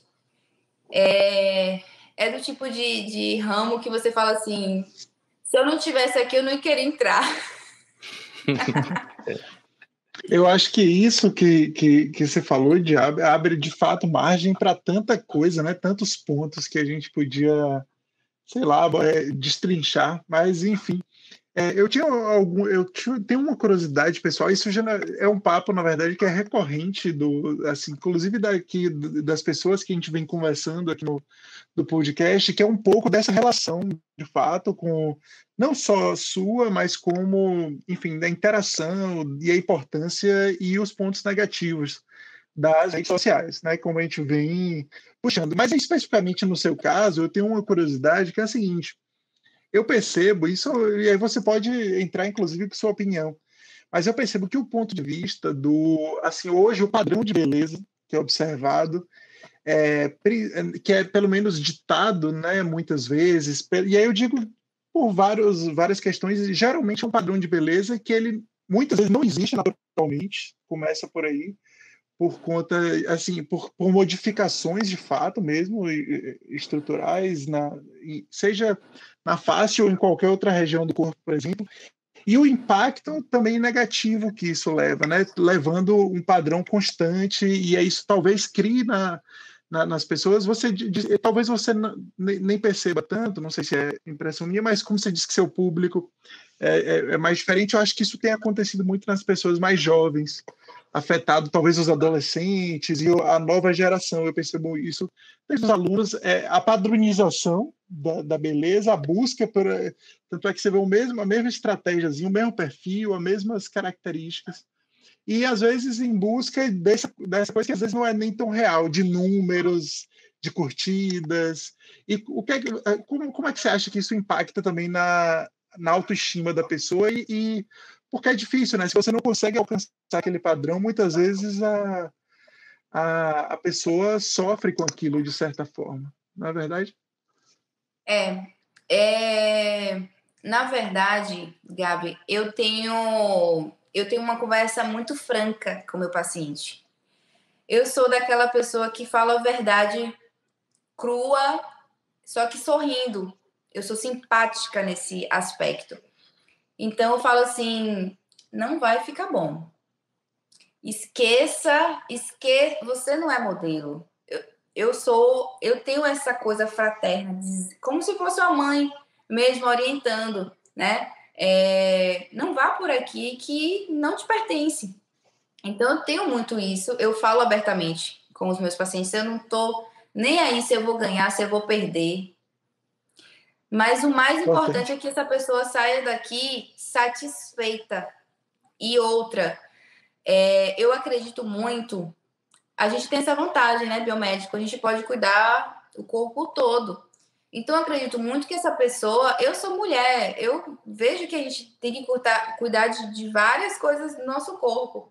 Então, uma pessoa que não quer fazer um procedimento que talvez iria me trazer ali um recurso, né, um retorno financeiro legal. Se essa pessoa ficar frustrada com esse procedimento, com certeza ela não vai me trazer mais recurso nenhum. Então, o que eu penso o meu paciente é um mundo. Inclusive, eu tenho o meu paciente o ano inteiro na clínica. O ano inteiro. Porque eu deixo ele muito à vontade, certo? Quando ele quer padronizar a coisa, né? Ele quer a boca de não sei quem. Ele quer o rosto de alguém, tá? Se isso for compatível com a estrutura facial dele, eu faço para melhorar, certo? Eu faço algumas coisas para melhorar. Só que eu deixo bem claro. Quando eu começo a conversar, eu já começo a falar dos pontos positivos que essa pessoa tem. E que essa pessoa que ela está admirando tanto não tem. Então já começa a transformar esse conceito e a visão de como essa pessoa enxerga a beleza no outro, certo? Sim. As pessoas, elas perguntam muito se eu fiz preenchimento na bochecha, se eu fiz não sei o quê. Eu falo, gente, eu não fiz. Isso aqui foi meu pai que me deu, minha mãe. É sério, os pacientes chegam assim, eu quero assim. Aí eu sempre converso sobre a estrutura do rosto, sobre que vai ficar desse jeito, vai ficar desse outro jeito. Então, eles conseguem amadurecer essa ideia, né? Eles conseguem amadurecer essa ideia. Só que, em contrapartida, essas pessoas que vêm com muito, muito anseio de fazer algo muito parecido com outra pessoa, elas também têm muito medo. E eu trabalho esse medo ao favor da pessoa, né? Eu converso muito. Imagine você ficar frustrada com isso. Você é linda, você é lindo, você tem esse... Eu falo das coisas que são realmente bonitas nessa pessoa e ela começa a ficar convencida de que isso realmente é legal. Por quê? Às vezes ela precisa de uma opinião. Porque o meio que ela vive é tão carregado de que o padrão é aquele que ela acha que aquilo é a única opção e que ela que está A internet vive disso agora, né? A internet, na verdade, essa é uma crítica que eu faço, né? Eu tento ser, apesar de ser difícil, eu tento trazer um pouco de realidade, às vezes, para a internet, que às vezes não é o que a gente encontra, né? Na maioria do. Mas eu acho que esse é um papel super, super importante desse tipo de ação que você tem. Eu acho que é o meu papel social, assim, em relação a até gerações, porque eu sou muito tradicional. Apesar de ser bem eclética, ouvir muito de tudo, não ter preconceitos, né, com essa diversidade, eu sou bem tradicional. Eu acho que, assim, se houver respeito, tá tudo certo. Cada um no seu quadrado, vamos viver nossa vida. E eu respeito isso muito do meu paciente. Se ele falar que o padrão de beleza que ele acha ser lindo é do Ken humano, tá ótimo, perfeito, certo? Perfeito, mas quando eu vejo que é uma coisa que tá fora da realidade, certo? Dessa pessoa... Você trabalha isso também. Isso daqui é um trabalho até psicológico, né? Um trabalho... né? Exato. Entra a minha parte terapeuta e dizer assim, você sabe quantas cirurgias o Ken humano já realizou? Você sabe quantos anos? Não, você dá risada, mas é sério. Eu sou papuf. Eu falo muito sobre isso. Você sabe, outra coisa que... Yasmin, na edição, vai botar uma foto do Ken humano aí para o Coloca aí, Yasmin, uma foto. Então, olha, tem uma coisa que a maioria dos meus pacientes falam, que é assim, eu não quero nada exagerado. Ótimo, beleza. Só que eles não têm noção do que é ser exagero. E eles têm referências que não são referências fidedignas. Ou seja, quando fala de rosto, harmonização e coisa e tal, eu não quero ficar igual Gretchen. Eu não quero ficar igual Elza Soares. Aí eu sabe o que eu falo com eles? Olha, isso você tem... Aí já nem entra a biomedicina, ok? Já entra um contexto histórico que você tem que estudar para você entender o mercado. Como se comportou esse mercado até agora. Então, assim, o que é que eu falo para eles? É o seguinte, vamos lá. Quantos anos Gretchen tem? Gretchen, ela foi uma paciente que utilizou, né, realizou várias cirurgias antes de chegar aqui na harmonização, com esses procedimentos minimamente invasivos. Então, você está pegando uma referência que não é uma referência fidedigna. Ela fez cirurgia, ela fez aplicação de PMMA, que é o polimetilmetacrilato, que é um plástico, que não tem... Imagine, aí eu já ponho logo a coisa na cabeça, né? Imagine você com plástico na boca. Vai movimentar direito? Não vai, porque o plástico, ele tem uma densidade e ali não vai ficar legal. Então, eu ponho eles para refletirem, entendeu? Nesse aspecto. Muito bom. E aí eles me dão toda a razão, é por isso que eu tenho um grau de conversão muito grande, porque a gente conversa muito, muito mesmo. Geralmente eu não atendo assim 15 pessoas ao dia. O máximo que eu atendo são 5 de manhã, 5 de tarde. Porque eu preciso conversar muito com essa pessoa, às vezes eu vou realizar o sonho da vida dela. Então, você falou de que essa sua relação faz com que eles te considerem a ponto de te defender, né? E te defender. Eles me veneram. É sério. Isso é muito legal. Você já teve... Essa semana apareceu o nosso primeiro hater do podcast aí, xingando a gente, né? Você já sofreu algum tipo de coisa dessa na internet? E aí teve a galera para te defender e tal? Então... Você falou, no seu contexto é mais presencial, né? Porque nesse momento que... Mas sim, você já teve algum tipo de situação em que você soube que ou falaram de você no pessoal e o paciente defendeu e etc. Ou até, eu acho que na rede social, direto ou indiretamente, todo mundo já passou por alguma situação desconfortável. Sim, eu já tive em redes sociais e eu sempre respondo. Eu sempre respondo com muita classe, com muita educação. Respondo... porque às vezes é simplesmente ignorância, né? Então, eu vou lá e respondo, explico, eu dou aquela de João sem braço,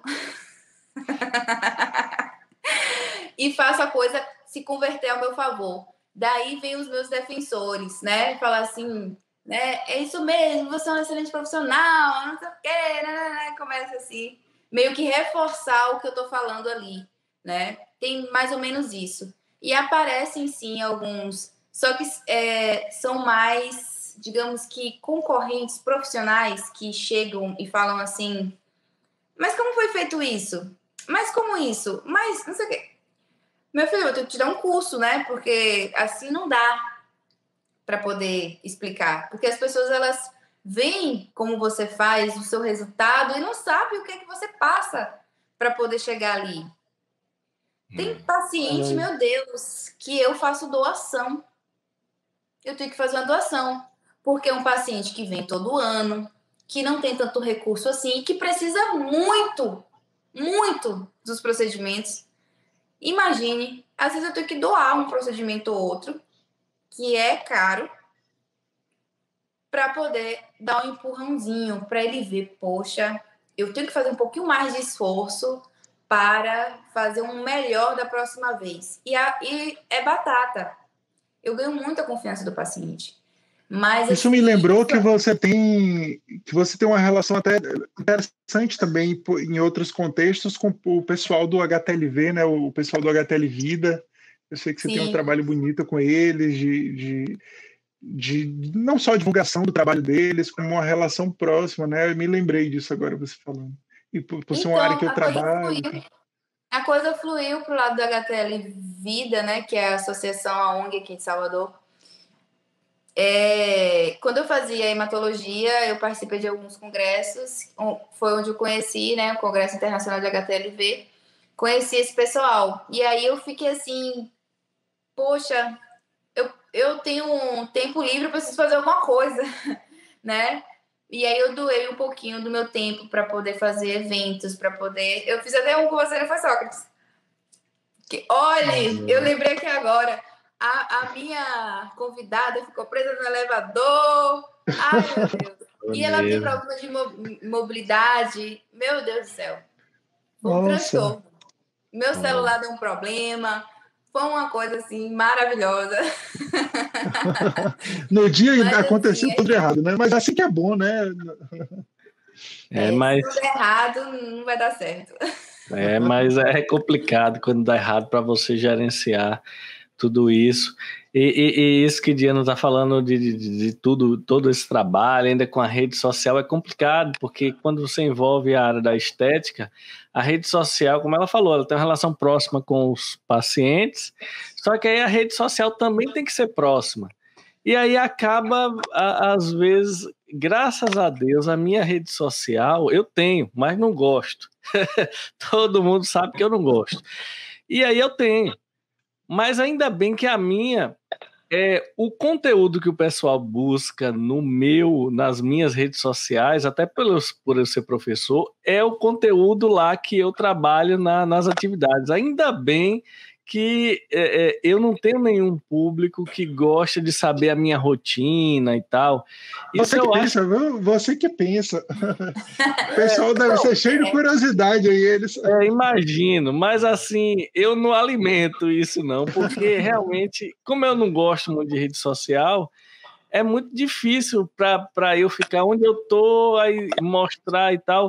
Eu admiro até quem consegue gerenciar isso, porque é um trabalho. As pessoas que estão ali assistindo um TikTok, que a gente conversou esses dias com uma pessoa do TikTok, para mim é 2 minutos aquela brincadeirinha que ela faz. Só que para ela, às vezes, levou a tarde toda, né? Para poder produzir. Uma super produção, né? Uma super produção. É muito, muito complicado. É muito trabalhoso a rede social. Só a rede social já é um trabalho. Muita gente mandando direct. Eu acredito que o seu Instagram deve receber muita dúvida, né? Porque às vezes, antes de ir na clínica, a pessoa pode mandar um direct ali para falar com você e tal. É um trabalho a mais, né? E assim, a rede social, para quem começa a me acompanhar, ela é um alimento para essa pessoa, para entender quem é esse profissional. Porque quando você busca uma clínica de estética, você não busca a clínica. Eu vou fazer com um profissional. Quem é esse profissional? Então, eles me seguem muito nesse sentido, de entender quem é Diana. Aí já tem essa barreira de, nossa, como ela é nova, né? Nossa, como ela é nova, mas em contrapartida fica curioso, porque ela faz bons trabalhos, ela não é tão vulgar, do aspecto vulgar mesmo do aspecto literal da palavra, de ser, né, muito agressivo, de expor muito. Ela tem uma pegada mais lúdica, é muito mais brando nesse aspecto, não tá ali para poder fazer, como é que fala? Aquelas faixas de eu bato qualquer preço, esse tipo de coisa. Tá ali com outro intuito, é outra vibe. Então a pessoa começa a me perseguir, né? Não é nem seguir, começa a me perseguir. Daí eu tenho conduzido as minhas redes sociais mais no aspecto de mostrar mais quem sou eu, né? Das minhas diversas atividades. Da atividade de empreender, da atividade de lecionar, da atividade de ser filha, da atividade de ser uma dona de casa, de ser uma profissional da área da saúde estética, de ser uma mulher jovem. Então, eu meio que faço um mixer-up de tudo isso e agrada muito, porque as pessoas, elas começam a te admirar você como um ser humano, como um profissional, como um filho, sabe, como um amigo, como os trabalhos sociais que você faz. Então, cria-se uma admiração muito grande. E eu ouço muito, assim, eu leio muito que me escrevem coisas do tipo, nossa, eu nem te conheço, mas eu sei que você é uma pessoa muito boa, muito gente boa, você transmite isso. Hoje mesmo eu recebi um comentário assim, minhas redes sociais, sem os seus stories, não é a mesma coisa. Porque às vezes a gente some, né? Não tem como ficar ali, não é um reality show. A gente tem que ter nosso tempo. Mas, de toda forma, eu sempre alimento. Eu alimento nesse aspecto de contribuir com alguma coisa que eu acho ser legal. Né? Pode não ser legal para várias pessoas, ok. Mas eu acho que pregar o bem, pregar o amor, pregar as diversas coisas que o mundo tem para oferecer para a gente, eu acho que agrega até muito mais do que ficar postando antes e depois, né? Esse tipo de coisa.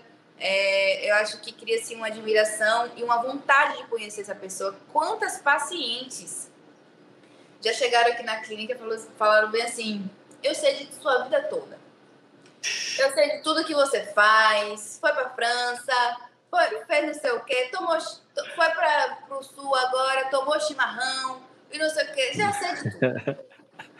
Olha, dá vontade de te conhecer das redes sociais. Várias, isso é muito corriqueiro. Né? A gente se torna um ídolo para essa pessoa. E o que eu fico mais feliz é que eu consigo transmitir realmente o que eu sou. Né? Não existe isso é o mais legal, eu acho. Não existe quando eu tô até tarde, eu levo na esportiva. Claro que a gente não vai estar lá postando misérias, né? Coisas, né, que acontecem. Graças a Deus também não acontece nada assim demais. Acho que também é o ponto de vista, né, da gente. Quando a gente olha para algo que a gente consegue visualizar a solução disso, acho que não vira assim, né, uma coisa absurda. Tanto que eu tenho pacientes assim, é uma besteirinha assim, faz um negócio imenso. Então, acho que é muito mais da ótica. E eu tento levar isso, né? Eu tento levar um pouco dessa tranquilidade. Porque são várias pessoas que veem a gente por dia. Eu fico assim, gente, é tanta exposição, nós estamos tão expostos ali, né? É muita energia envolvida com isso. E, como eu falei aqui para Sócrates logo no início, eu tenho feito um trabalho voltado para terapia quântica para poder tratar essas energias, né? Porque a gente, imagine, às vezes eu nem conheço a pessoa, nunca vi na vida, mas ela tá ali me seguindo, vendo um pouquinho do meu dia a dia, apesar que a gente não posta tudo, mas a gente posta, assim, eu posto bastante coisa do meu dia a dia, do que é real, né? A maioria das coisas não são programadas. Eu não tenho uma programação, eu não tenho um calendário Roteiro, de postagem né? no meu Instagram. Não tenho. Eu sou muito sentimental nesse aspecto. Eu sinto alguma coisa no momento, eu vou lá e posto. Né? E essa troca acho que é muito mais efetiva. Eu acho que o Instagram, pelo menos, ele tem muito disso, né? De ser uma coisa mais natural, que é, pelo menos do ponto de vista natural das ações, né? Do que você está mostrando ali, especialmente na dinâmica dele. Mas E isso dava um papo de muitas horas, né? Só sobre isso. Né? Só sobre exatamente essas. Tem muitos prós e contras, né? Eu acho que essa é uma das coisas quando eu vejo alguém postando muito na rede social, eu só penso no trabalho. Eu acho que eu sou meio preguiçoso assim com o Instagram, sabe? Eu só penso no trabalho. É a única coisa que eu penso quando eu vejo alguém fazendo muito stories e tal. Eu falo assim, poxa, eu tenho uma preguiça de fazer isso. Então, eu sou hiperativa, né? Apesar dessa calma, dessa carinha de fofa, eu sou muito inquieta. Muito. Se eu estiver parada, é porque eu tô planejando uma estratégia muito fodástica ali, e aí eu preciso dessa concentração. Mas, no geral, só para vocês entenderem, eu não consigo nem estudar se eu não estiver fazendo outra coisa.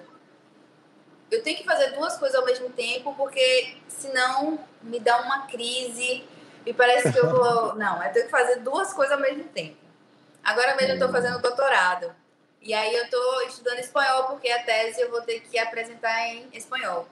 Aí eu estudo espanhol e vou lavando os pratos em casa, que é uma coisa que eu odeio. Então, minha terapia de casa é estudar espanhol e lavar os pratos ao mesmo tempo. Se eu não fizer essas duas coisas ao mesmo tempo, eu não faço. Sabe como é? Então, eu sou muito assim. É isso mesmo, cada um com suas estratégias, né? Eu boto minha música e lavo o negócio.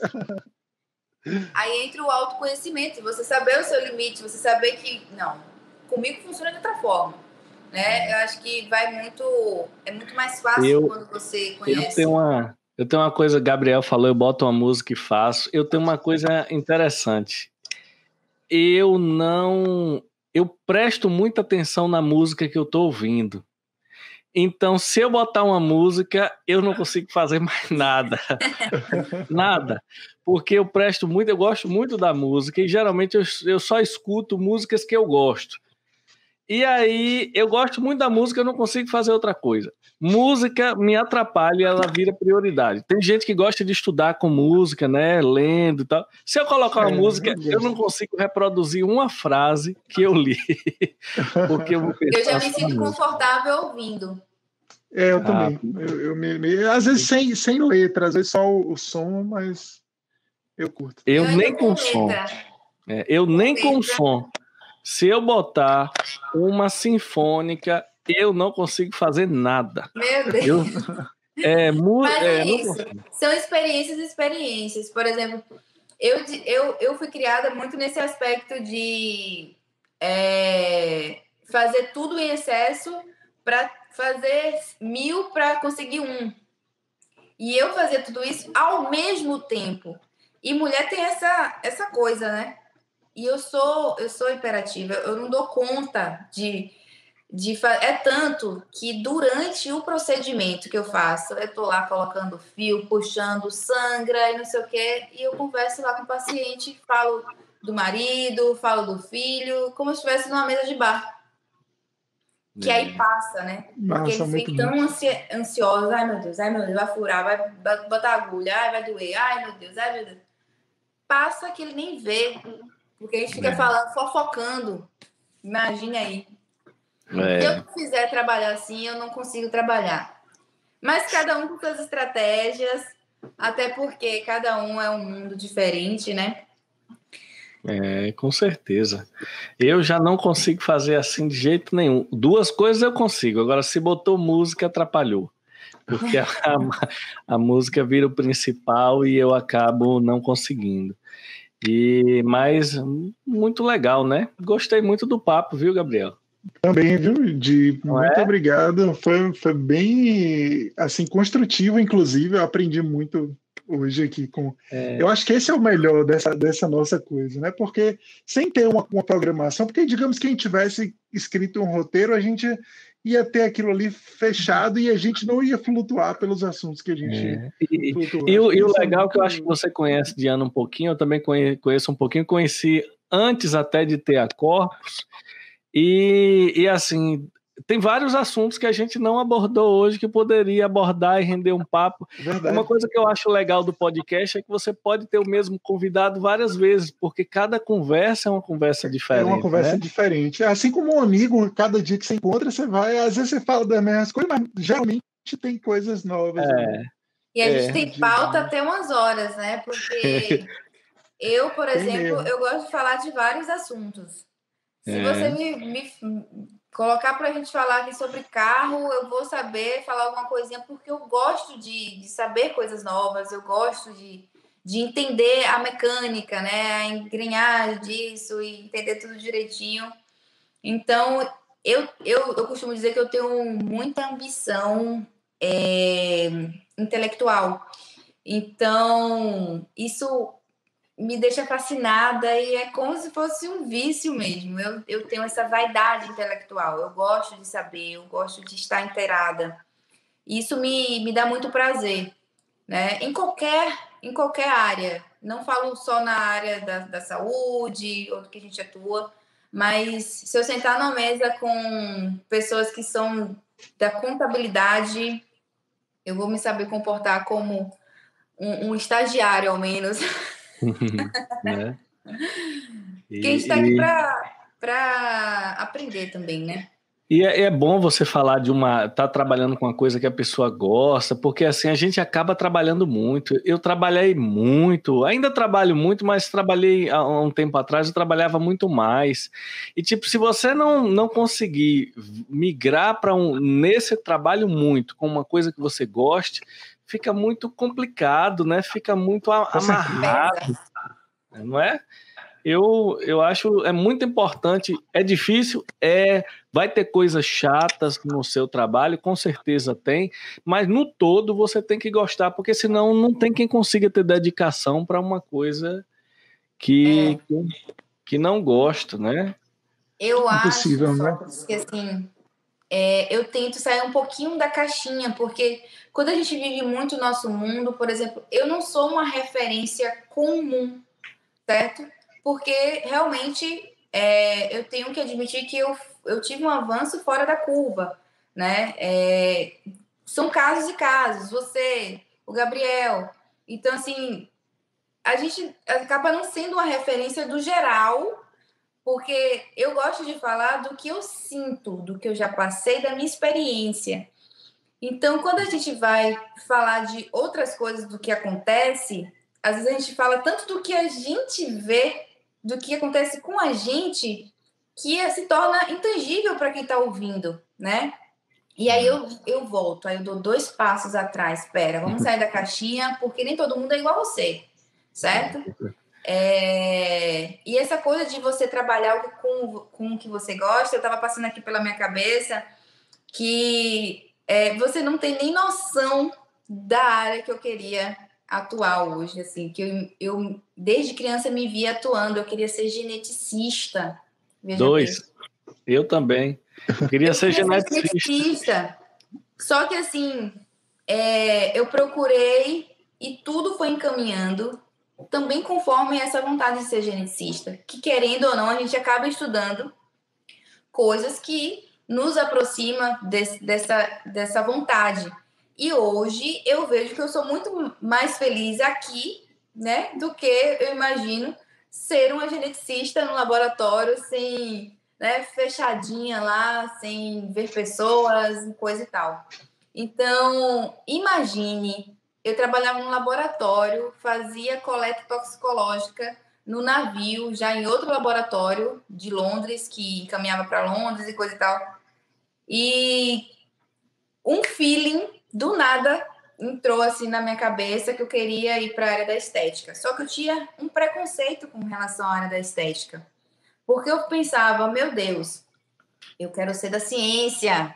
Eu sou uma mulher da ciência, eu não sou uma mulher, entendeu? Que vai fazer qualquer coisa. Da estética. Não, eu achava que era qualquer coisa, não posso. É muito fácil, né? É muito fácil ser da estética. Eu não quero fácil. Eu quero algo que me tire da minha zona de conforto. Eu sou da ciência, eu sou metódica, eu gosto de regras, eu gosto de mostrar por A mais B que aquilo que eu tô falando tem fundamento. E aí eu comecei a entender o mercado, principalmente local, né, de Salvador, e ver a necessidade de ter uma pessoa como eu, que acredita na ciência e que pode fazer essa ciência acontecer. E aí foi quando eu me descobri uma versão melhor da minha pessoa nesse âmbito. E aí eu fui crescendo, aí entra novamente o que eu já falei, que é a questão do autoconhecimento, de você conhecer os seus potenciais, saber os seus limites, trabalhar os seus limites para que você possa ser além. Trabalhar o seu potencial, eu tenho habilidade com isso, eu tenho habilidade com outra coisa, vamos desenvolver, porque isso aqui pode ser um a mais dentro do seu currículo. E daí você vai desenvolvendo e vai criando coisas e coisas e coisas que vai trazendo uma bagagem, né, maior na sua carreira. Sabe uma coisa que eu pensei agora? Vocês me perdoem aí porque veio na minha cabeça agora. Que para a gente encerrar essa live seria interessante. É o seguinte. Com certeza você estudou para várias questões diferentes. Como você falou, eu gosto de vez em quando estudar uma coisa nada a ver. Esses dias eu estava lendo um livro que foi publicado em 1948. Por quê? Porque eu preciso, de vez em quando, ler uma coisa nada a ver para poder a coisa se organizar. Totalmente, não tenho dúvida. Então, qual foi a ideia que eu tive agora? Eu acho que a gente poderia encerrar essa live até mudando um pouquinho do contexto. E eu lembrei porque eu vi uma foto também na rede social de Diana, uns dias desses atrás. Que tal a gente encerrar a live, cada um recomendando um livro que achou extremamente interessante, não da área, né? Nós somos 3 biomédicos, não da área, um livro que a pessoa leu assim, do nada, e achou super Adorei a ideia. Inclusive, Gabriel, eu acho que essa dica seria interessante a gente deixar em todos os podcasts, porque eu teria vários livros que eu li, às vezes até com preconceito, e no final achei muito bom, assim. Livros curtos, grandes, sei lá, cada um. O que é que vocês acham? Cada um citar. Eu acho genial. Acho que essa foi a ideia do mês. Eu lembrei porque eu vi Diana postando um livro esses dias que eu queria muito assistir. Eu não vou dizer para ela não citar o que eu vi. Eu quero que ela cite o que ela quiser. Porque eu tenho várias referências. Eu vou citar outro, com certeza. Então pronto. Cite outro. Eu vi você postando alguma coisa com Sapiens. Aquele livro Sapiens. Eu tô com ele aqui no meu lado, da humanidade. Que eu quero assistir, eu quero ler. Só que aí eu vi no seu Instagram, eu lembrei disso agora. Aí, ó, esse mesmo. Exatamente. Muito bom, muito bom.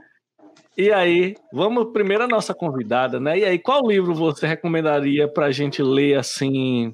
Não precisa ser de nenhum assunto que a gente conversou hoje. Alguma coisa que você leu e achou legal, acha que alguém... Olha, eu sou bem excêntrica, tá? Vocês vão me achar bem maluca. Olha, tem um livro que eu gosto muito, porque... primeiro eu vou falar um pouco sobre, né, por que eu tô falando isso. Esse livro eu gosto muito porque diz respeito a outras coisas, diz respeito muito à humanidade também, né? Como foi o desenvolvimento disso tudo que a gente vê hoje. Que é um livro de mitologia grega, que eu gosto muito. Existem alguns capítulos. Depois eu posso até postar esse livro, que eu não lembro especificamente o autor, porque é um livro que eu tenho que sempre voltar, porque a linguagem é extremamente complexa. Então, são tempos e tempos que eu tenho que retomar. Eu nunca consigo concluir perfeitamente a leitura, porque é um livro mesmo de estudo. É um livro de estudo que demanda muito mais do que você ler apenas. Você lembra o título dele? Mitologia grega. A mitologia grega. Muito bom, vamos botar, a gente bota uma foto. Vamos colocar aqui na edição a imagem do livro. Pronto. Mitologia grega. É o módulo 1. que eu estou lendo. Na verdade, já tem mais ou menos 4 anos que eu estou lendo esse livro. E eu ganhei alguns outros livros, também eu poderia referenciar vários, mas eu acho que esse, assim, me toca muito, porque até o meu nome diz muito, tem muita relação com isso, e eu busco sempre esses mitos, né? Essas coisas, e a gente vai desenvolvendo e criando coisas na nossa cabeça. Então, acho que esse de mitologia grega me tira muito da caixa, certo? É algo que me desafia, porque eu não entendo bulhufas, às vezes. E aí eu leio para poder falar assim, nossa, isso aqui é sensacional, é fantástico, é fora do meu mundo e é plausível, né? E aí, Gabriel? Gostei. A minha ideia, quando eu pensei em perguntar isso aqui, era para a gente ver livros fora do contexto. Qualquer coisa, eu acho legal. E eu acho que vale, com o tempo a gente vai acabar isso sendo variável de um candidato, de um convidado para outro, inclusive de outras coisas, né? De hobbies, de filmes, sério, eu acho que isso... Eu não imaginei, mas olha o exemplo, eu não imaginei que ela ia citar um livro de mitologia grega, ó que beleza. Pois eu não ia imaginar também, muito bom. Pois é. E aí, Gabriel?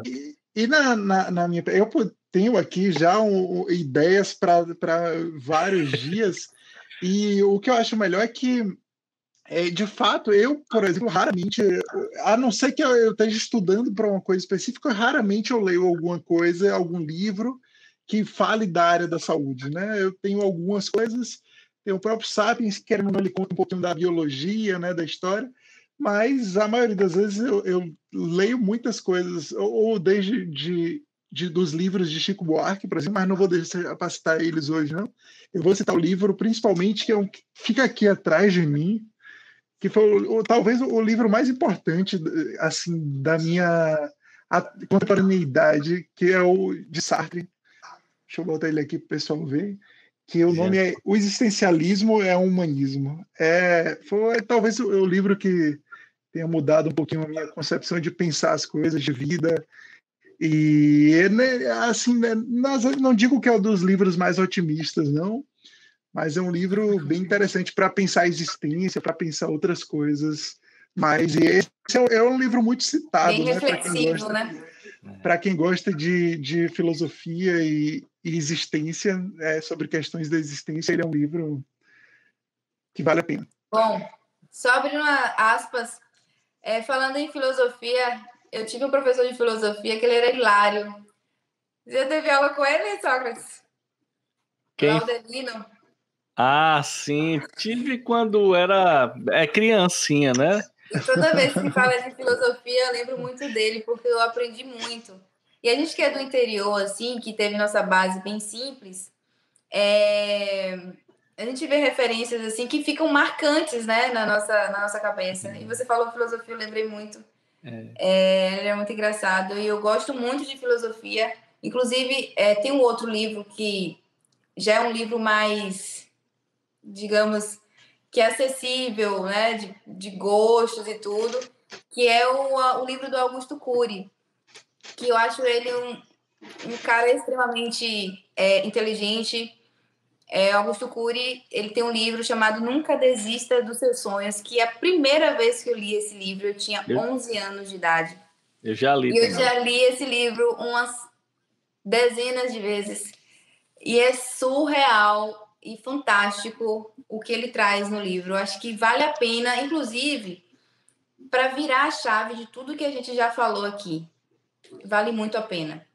E uma coisa interessante é que esse tipo... Eu já li esse livro. O rótulo que esse tipo de livro recebe, eu acho que é uma injustiça muito grande. Totalmente injusto. Né?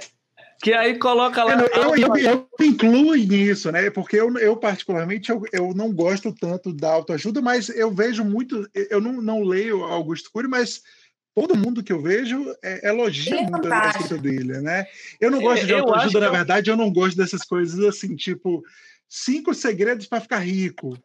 né? 10 porque aí você vai. É uma Esse coisa. marketing Então, pesado, né? Isso, essa coisa do autoajuda que Mas eu acho uma passo para injustiça. felicidade, essas coisas assim, não. Eu acho uma injustiça com alguns autores esse termo autoajuda, porque tem, assim, é um livro muito mais do que isso, na minha opinião. Mas assim, eu queria citar um para vocês, eu poderia citar vários, mas eu não quero citar um livro muito cabeça, não. Eu quero citar um livro que Diana falou que citou um aí que ela mudou uma chavezinha para ela, Gabriel também mudou uma chave, e eu quero mostrar a vocês um livro que a capa e o título você remete a uma coisa estranha no livro. E ela até fala um pouquinho disso, do que está na capa. Mas quando você lê a obra inteira, completa, para mim puxou uma chave totalmente diferente do que o título o que o título diz. Eu tô com ele aqui, eu vou mostrar, recomendo, mas assim, não é buscando o que está no título, mas vocês vão ver que é interessante. Eu estou explicando isso porque o título parece mais ou menos isso que Gabriel falou, só que não é, o livro é muito mais do que isso. Trabalho 4 horas por semana. Boa, eu gostei. Não é? Eu já gostei. Aí, olha, por que eu ia citar outro aqui, mas hoje eu resolvi aqui em cima da hora citar isso. Por quê? Porque não parece que é um manual de você trabalhar 4 vezes por semana?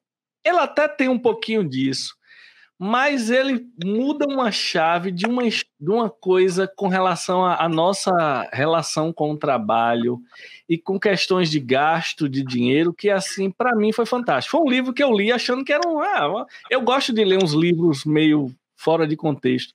E esse aqui, ele me contou uma história pessoal que eu achei super interessante. Eu recomendo, todo mundo que lê vai gostar. Eu achei muito, muito legal esse. Mas, fiquei curioso. Timothy Ferris. Gostei muito de ler. Me trouxe umas ideias interessantes. Não de trabalhar 4 horas por semana, porque eu acho que isso para mim vai ser impossível, porque eu gosto do que eu faço. Mas assim, ele me trouxe umas coisas super interessantes. Outras óticas, né? Pois é. Gostei dessa Então, Diana, muito obrigado. Foi um prazer realmente você bater esse papo com a gente. Espero que tenhamos outros aqui no meu podcast. Muito obrigado, cada dia a gente está batendo papo com uma pessoa diferente, com uma pessoa legal. E o papo é muito interessante, né, Gabriel? Até hoje, todos que a gente gravou foram pessoas totalmente diferentes. A gente aprende muito, assuntos bastante diferentes. Eu gostei bastante. Achei legal. E eu bati um papo com Diana com uma coisa meio diferente. Eu nunca conversei com ela assim, sobre empreendedorismo, sobre essas questões de estética. Achei fantástico. Muito bom. Que massa. Eu que agradeço o convite. Eu sempre gosto de falar um pouco mais, né, dessa área, porque uma coisa é o que as pessoas veem e outra coisa é o que a gente passa e o que a gente tem realmente para partilhar. E quando a gente tem a oportunidade de falar, é muito mais do que só falar, né? É trazer de dentro do que a gente vive, de fato. E hoje, como é tudo muito imediato, né? Você está nas redes sociais, é muito imediato. Não dá para a gente falar tudo isso ao mesmo tempo e trazer tantas verdades e experiências e histórias como nós partilhamos aqui. Não tem como. E aqui é como se fosse um bate-papo que a gente está numa mesa e conversando um pouquinho sobre algumas experiências que tivemos, e eu acho que da próxima vez a gente pode focar um pouquinho mais no que a gente pretende para o futuro, né? Que tem muita coisa ainda por vir. Com certeza. Perspectiva sempre importante. Apesar de Gabriel falar que eu sou menos jovem, mas eu também sou jovem. Eu também tenho muitas perspectivas para o futuro. Com certeza. Obrigado, Di. Foi ótimo. Eu que agradeço. Beijo. Tchau.